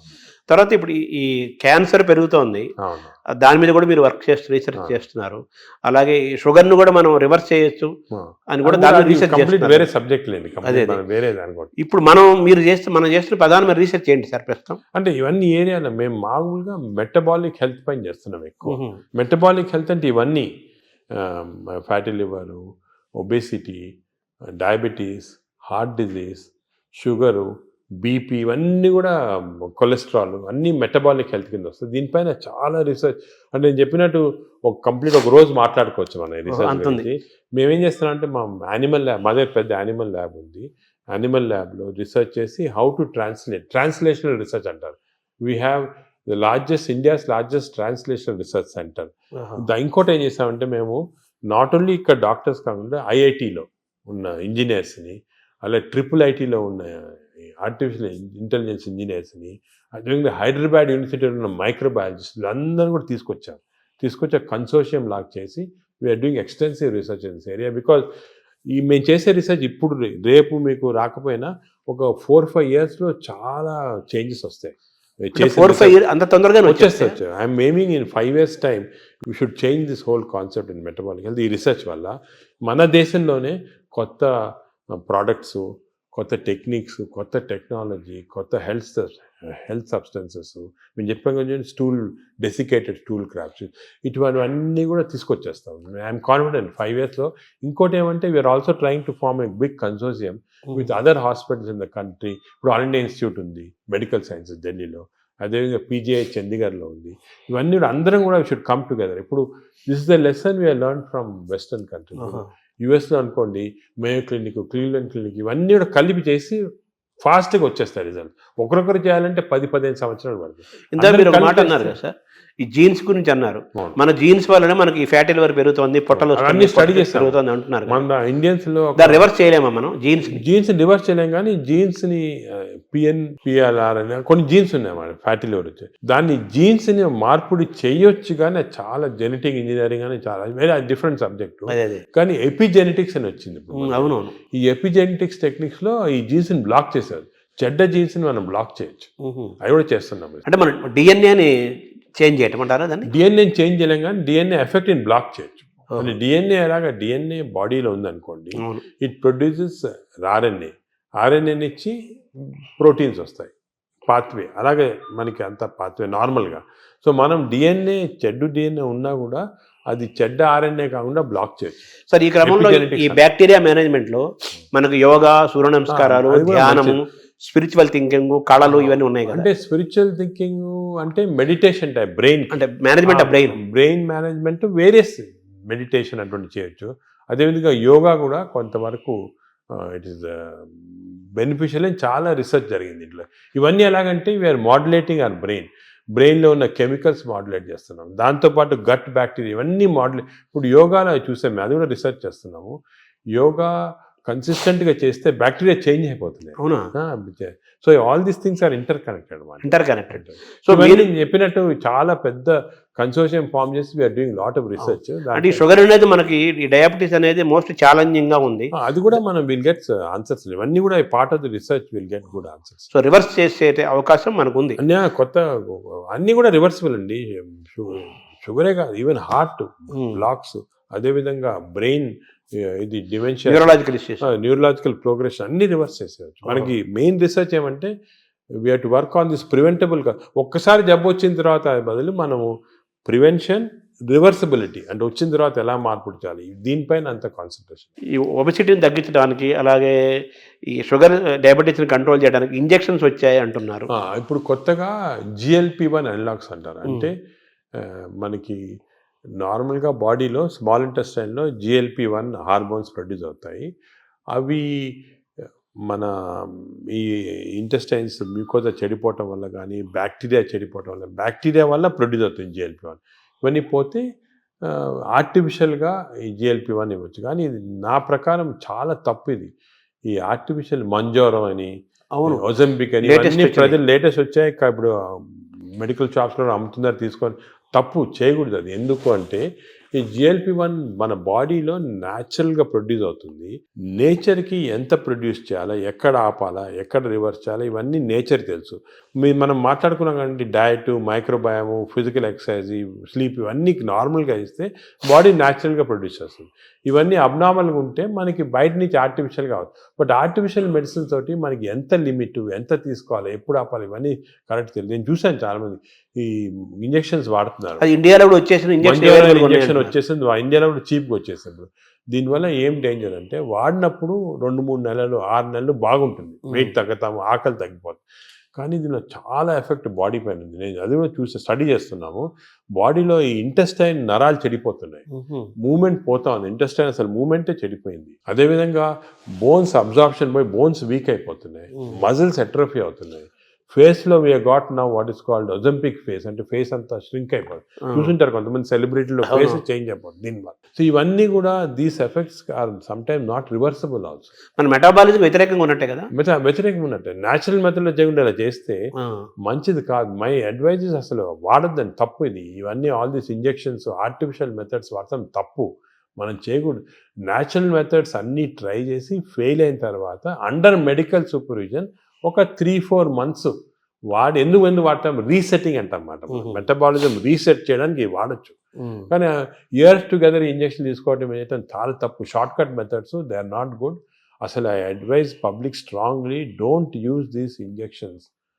తప్పు చాలా. తర్వాత ఇప్పుడు బ్యారియాట్రిక్ సర్జరీస్ ద్వారా కూడా మన లోపల ఫుడ్ ఇంటేక్ తగ్గిపోతుంది, షుగర్ లెవెల్స్ తగ్గిపోతాయి అంటున్నారు. బ్యారియాట్రిక్ సర్జరీ కూడా ఐఎమ్ అగేన్స్ట్, కానీ కొంతవరకు చాలా ఒబేసిటీ వచ్చి మనం న్యాచురల్ మెథడ్లో కంట్రోల్ చేయకపోతే కొంతవరకు హెల్ప్ చేయడానికి బ్యారియాట్రిక్ కానీ ఇంజెక్షన్స్ కానీ హెల్ప్ చేయడానికి అంతే.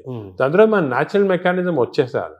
ఒక్కసారి ఈ హెల్ప్ వచ్చిన తర్వాత న్యాచురల్ మెథడ్స్తో మెయింటైన్ చేయాలి. మన న్యాచురల్ మెథడ్స్ లేకపోతే బ్యారియాట్రిక్ సర్జరీ కాదు, ఇంజెక్షన్ ఏం చేసినా కూడా వేస్ట్. అంటే మనం సహజంగా పెరగటం కానీ తగ్గటం కానీ ఈ డిజార్డర్స్ మెయింటైన్ చేసుకోవటం మనం సహజంగా జరగాలంటారు. Own your own body.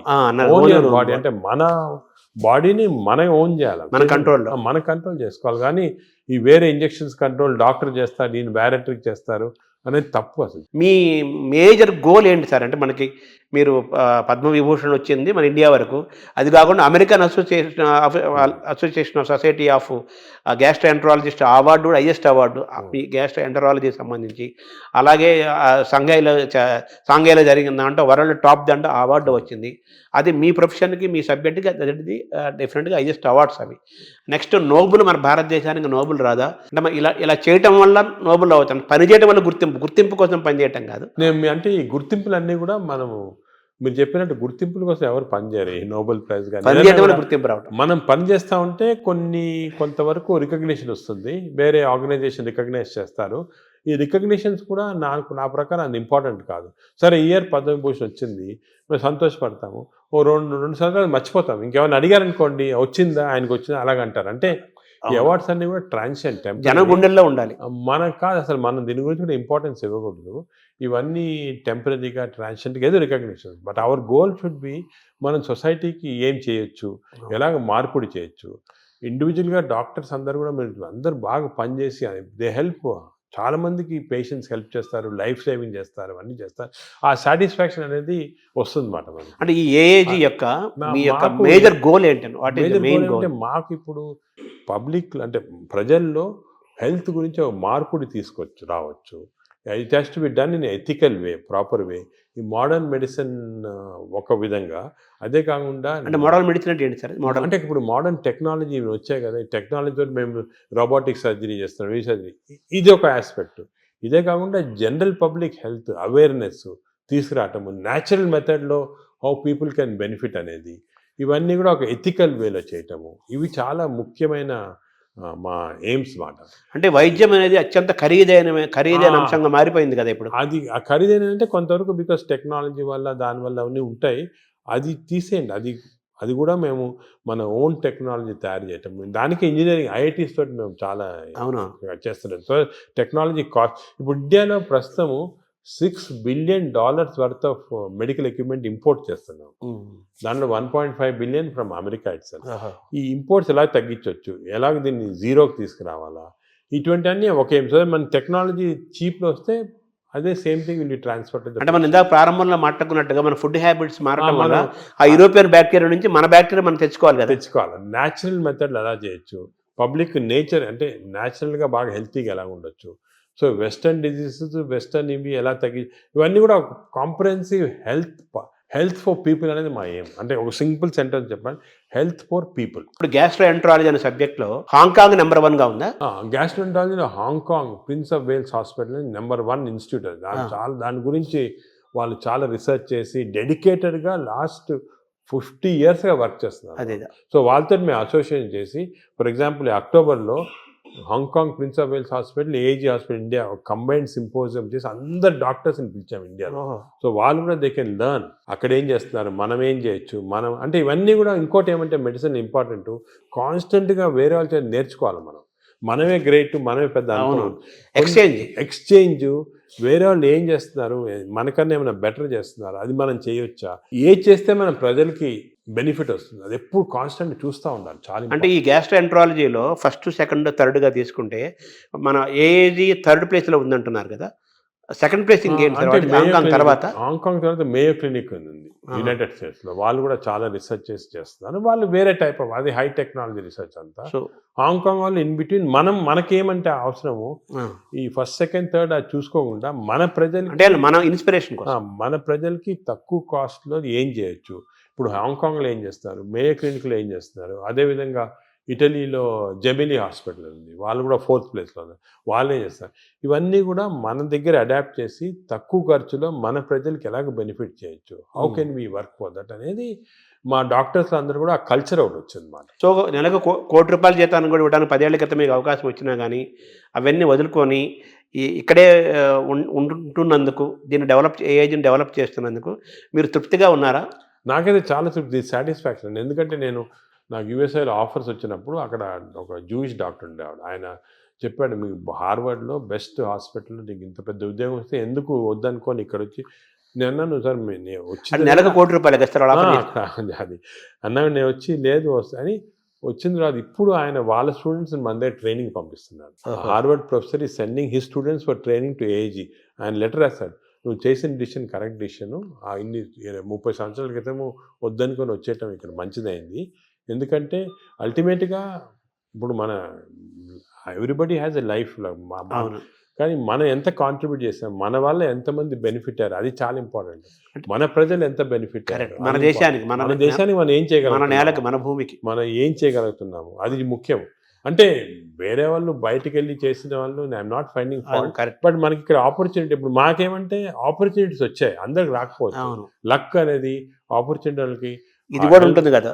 అంటే సొసైటీ వాళ్ళు హెల్ప్ చేసిందా, మీరు చెప్పినట్టు రాత, డెస్టినీ, అదే గవర్నమెంట్ కూడా హెల్ప్ చేయటము, అన్ని గవర్నమెంట్ కూడా బాగా హెల్ప్ చేస్తారు. సో మిమ్మల్ని మీరు రివ్యూ చేసుకుంటే ఒకసారిగా మీ కెరీర్ని మేజర్ ఇన్స్పిరేషన్స్ కానీ లేదా టర్నింగ్ పాయింట్స్గా తీసుకుంటే, మీరు పెథాలజిస్ట్గా ఉండాల్సింది, ఇట్లోకి నాన్నగారి అడ్వైస్ తోటి గ్యాస్ట్రో రావటం ఒక సపరేట్ ఒకదాన్ని చెప్పచ్చు. నాకు చాలామంది చిన్నప్పటి నుంచి మా టీచర్స్ కానీ, పేరెంట్స్ కానీ, లీడర్స్ కానీ, సొసైటీలో చాలామంది ఇన్స్పిరేషన్ కానీ హెల్ప్ చేశారు. మామూలు నేనేమంటే ప్రతి వాళ్ళు కూడా I see something what is the positive and try and adapt చూసుకుంటామాట. అలా చూసుకుంటే లాట్ ఆఫ్, అంటే అందరూ నాన్నగారేనా మీ పెథాలజీ గ్యాస్ట్రోఎంట్రాలజీ రావడానికి మేజర్గా? మా ఫాదర్ చాలా పెథాలజీ, చాలా స్ట్రిక్ట్ మనిషి. ఆయన లైఫ్ లాంగ్ కూడా సర్వీస్ చేసి థౌజండ్స్ ఆఫ్ స్టూడెంట్స్ని ట్రైన్ చేసి సొంతంగా ఏం చేసుకోలేదు. అంటే ఆయన పాపం డబ్బు ఏం చేసుకోలేదు. చాలా ఆయన మామూలుగా ఇంట్లో ఉంటే కూడా చిన్న బల్బు ఆన్ చేసి, ఎలక్ట్రిసిటీ ఎక్కువ అవుతుందని చెప్పి బల్బులు కూడా ఆన్ చేశాడు కాదు, చిన్న బల్బ్ కింద కూర్చుంటాడు చేసి చాలా పబ్లిష్ చేసి ఒక కల్చర్ అనేది మా దాంట్లో ఇంబైబ్ చేశాడు. నువ్వు ఇలా ఉండాలా, ఇది ఇంపార్టెంట్, సొసైటీకి ఏమైనా చేయాలి, కానీ నువ్వేమైనా చేసుకుంటే ఏం లాభం వేస్తే అని చెప్పి ముందు నుంచి నన్ను ఎంకరేజ్ చేశారు. ప్రాక్టీస్ వద్దు, you setup institution, do research, do service అని. మెయిన్గా ఆయన ఉన్న ఎయిమ్స్ అనేది మాకు బాగా ఇన్కల్టేట్ అయిపోయి దాని గురించి ఆ పాత్వే ఫాలో అవుతున్నాం. ఆయన కూడా మన దేశం, మన నేల అనే ఫీలింగ్ ఆయన కూడా చాలా ఎక్కువ. ఆయన కూడా వాషింగ్టన్ ఆర్మ్స్ఫోర్డ్ ఇన్స్టిట్యూట్ అని చాలా పెద్ద అమెరికన్ ఇన్స్టిట్యూట్లో వర్క్ చేసి వచ్చారు. ఇక్కడికి వచ్చి మన ఫస్ట్ విశాఖపట్నంలో ప్రొఫెసర్గా వచ్చాడు పెథాలజీ, దాని తర్వాత కర్నూలు, గుంటూరు, దాని తర్వాత హైదరాబాద్లో డైరెక్టర్ మెడికల్ సైన్స్, అదేవిధంగా నిజామ్స్ ఇన్స్టిట్యూట్ ఫస్ట్ డైరెక్టర్ ఆయన. అవన్నీ మన కాకల సుబ్బారావు గారి కంటే ముందు కాకల సుబ్బారావు ముందు ఫస్ట్ నాన్న డైరెక్టర్, దాని తర్వాత సెకండ్ కాకల సుబ్బారావు. సో అలాగా ఫుల్ సర్వీస్. ఆయన చూస్తే ఒక ఇన్స్పిరేషన్, అరే అసలు ఆయనకి ఏం వేరే ఇది లేదు, ఈ కూడా మేడ్ లాట్ ఆఫ్ మనీ, కూడా గాన్ అండ్ డిఫరెంట్ రూట్, అవన్నీ ఏం లేకుండా ఇంత. అంటే మిమ్మల్ని మీరు ఇప్పుడు ఎలా మేనేజ్ చేసుకుంటున్నారు సార్? మీకు ప్రొఫెషనల్ స్ట్రెస్, అలాగే మీకు అందరిలాగే మీకు 24 అవర్సే కదా. అంటే స్ట్రెస్ అనేది దానికి ట్రిక్ ఏమంటే చిన్న సింపుల్ ట్రిక్ అండి. You to enjoy your work. అవును. ఎంజాయ్ చేస్తే స్ట్రెస్ ఉండదు. అంటే కష్టపడటం ఇష్టపడటం కదా. ఇంటర్వ్యూ చేస్తున్నారు, మీరు ఎంజాయ్ చేస్తున్నారు. Yes. అలాగా ఎంజాయ్ చేస్తే మీకు 10 ఇంటర్వ్యూలు చేస్తే మీకేం స్ట్రెస్ ఉండదు. అవును. అలాగే నాకు కూడా పేషెంట్స్, సీరియస్ పేషెంట్స్ వాళ్ళ లైఫ్ సేవ్ చేస్తున్నాము. ప్రతి పేషెంట్కి ఒక స్టోరీ ఉంది, ప్రతి పేషెంట్ వెనకాతల ఒక లైఫ్ ఉంది. అవన్నీ మేము తీసుకుంటే we enjoy everything we do. ఆ ఎంజాయ్మెంట్ వచ్చింది అనుకోండి అసలు స్ట్రెస్ 24 అవర్స్ వర్క్ చేయొచ్చు. Only thing is proper nutrition, proper exercise, proper sleep అనేది మాస్టర్ చేయాలి. అది మాస్టర్ చేస్తే మిగతా అంతా. అంటే ఏఏజీని ఎలా చూడాలనుకుంటున్నారు భవిష్యత్తులో మీరు? నేను ఏజీ మా ఏమంటే it should become one of the best hospitals మన దేశంలో కాకుండా ఈవెన్ వరల్డ్ వైడ్. ఆల్రెడీ వచ్చేస్తుంది లక్కీ. న్యూస్ వీక్ మ్యాగజైన్ చాలా మేజర్ ఇచ్చేసారనమాట. సెన్సస్ చేసి దే రేటెడ్ ఇండియాలో ఓన్లీ హాస్పిటల్ టేకెన్ ఇది AG. AG is one of the best hospitals in the world ని దే గివెన్ దట్ సర్టిఫికేట్. మీరు బయట చూసుంటారు. అవును, మొత్తం తీసాను అది. So I'm very satisfied. కానీ ఇంకా కూడా చేయాలంటే ఒక లెవెల్కి వచ్చామని చెప్పి మనము వదిలేసుకుంటే స్లోగా డిటీరేషన్ వస్తుంది. కాన్స్టెంట్గా బి అవేర్ ఆఫ్ దిస్. ఎందుకంటే ఇంకోటి మన దాంట్లో నేను చూసి మా స్టూడెంట్స్ చాలామంది ట్రైన్ చేస్తుంటాము. We got very bright students ఇండియాలో, మంచి డాక్టర్స్, బ్రైట్ స్టూడెంట్స్. వాళ్ళకి కరెక్ట్ పాత్వే చూపించి కరెక్ట్ ఇది కమర్షియలైజేషన్ వద్దు, you going to research, you going to doing good for public ఉన్న వరకు మీకు బాగా సాటిస్ఫాక్షన్ ఉంటుంది. ఒక ఫిలాసఫీ వాళ్ళకి ఇచ్చి ఒక మంచి స్టూడెంట్స్ గ్రూప్ని నీ లైఫ్ స్టైల్లో 1000 మందిని తయారు చేయొచ్చు. అలాగే వాళ్ళు ఇంకో 1000 మందిని తయారు చేస్తారు. చూసుకోండి ఎలా స్ప్రెడ్ అవుతుంది. అదే we can create a society which is very positive. అంటే నాగేశ్వర రెడ్డి గారి యొక్క, మీ నాన్నగారి యొక్క వారసత్వాన్ని మీరు తీసుకున్నారు. ఆయన ఒక స్టైల్ ఆఫ్ లైఫ్, మీదొక స్టైల్ ఆఫ్ మీదొక స్టైల్ ఇది డిఫరెంట్. పైకి ఇలా లేపారు ఏజ్ అనేదాన్ని. ఇప్పుడు నెక్స్ట్ మీ దాని నెక్స్ట్ జనరేషన్ ఉన్నారు మా ఆల్రెడీ సెట్ చేసాము. నెక్స్ట్ మంచి నాకన్నా మంచి వాళ్ళు ఉన్నారు నెక్స్ట్ జనరేషన్లో. రీసెర్చ్లో కానీ సొసైటీలో పనిచేయడానికి కానీ అందరు సెట్ అయిపోయారు. నేను ఇప్పుడు ఇర్రెలెవెంట్, ఈ స్టేజ్ అయిపోయింది నాది. నా పని అయితే అయిపోయింది. నెక్స్ట్ జనరేషన్ ఆల్రెడీ స్టార్ట్ చేశారు. నేను ఇప్పుడు ఉన్నా లేకపోయినా కూడా డిఫరెన్స్ లేదు. అలాగే వాళ్ళు నెక్స్ట్ జనరేషన్ సెట్ చేస్తారు. ఒక వ్యవస్థను క్రియేట్ చేసి వాళ్ళు నెక్స్ట్ జనరేషన్. నేను అనుకున్నాను మన దేశానికి అంటే ఏమంటే మనం కొంచెం లేట్ అయింది మన డెవలప్మెంట్లో దాంట్లో. కానీ ఇప్పుడు జపాన్ చూసుకోండి, వరల్డ్ వార్ తర్వాత ఎంత హార్డ్ వర్క్ చేసి వాళ్ళు వచ్చారు. ఇప్పుడు మనము ఇప్పుడు స్టార్ట్ చేయాలి. చైనా కూడా వాళ్ళు కూడా యాక్టివ్, వాళ్ళు వేరే వాళ్ళంతే డెమోక్రసీ కాదు కాబట్టి ఈజీ అయిపోయింది. ఇప్పుడు మనం ఏం చేయాలంటే నెక్స్ట్ 20-30 ఇయర్స్ ఇలాగ అందరూ ఒక ఆశయంతో ఒక ఇచ్చేయాలని వర్క్ చేస్తే మన దేశం కూడా విల్ బికమ్ బెటర్. మీరు డాక్టర్స్కి, పబ్లిక్కి, ప్రభుత్వాలకి ఇచ్చే ఒక సింగిల్ మెసేజ్ ఏంటి సార్? సింగిల్ మెసేజ్ ఏమంటే నేను let us all work together, work hard, create the best culture. మన దగ్గర ఉంది best culture in the world. Thank you sir.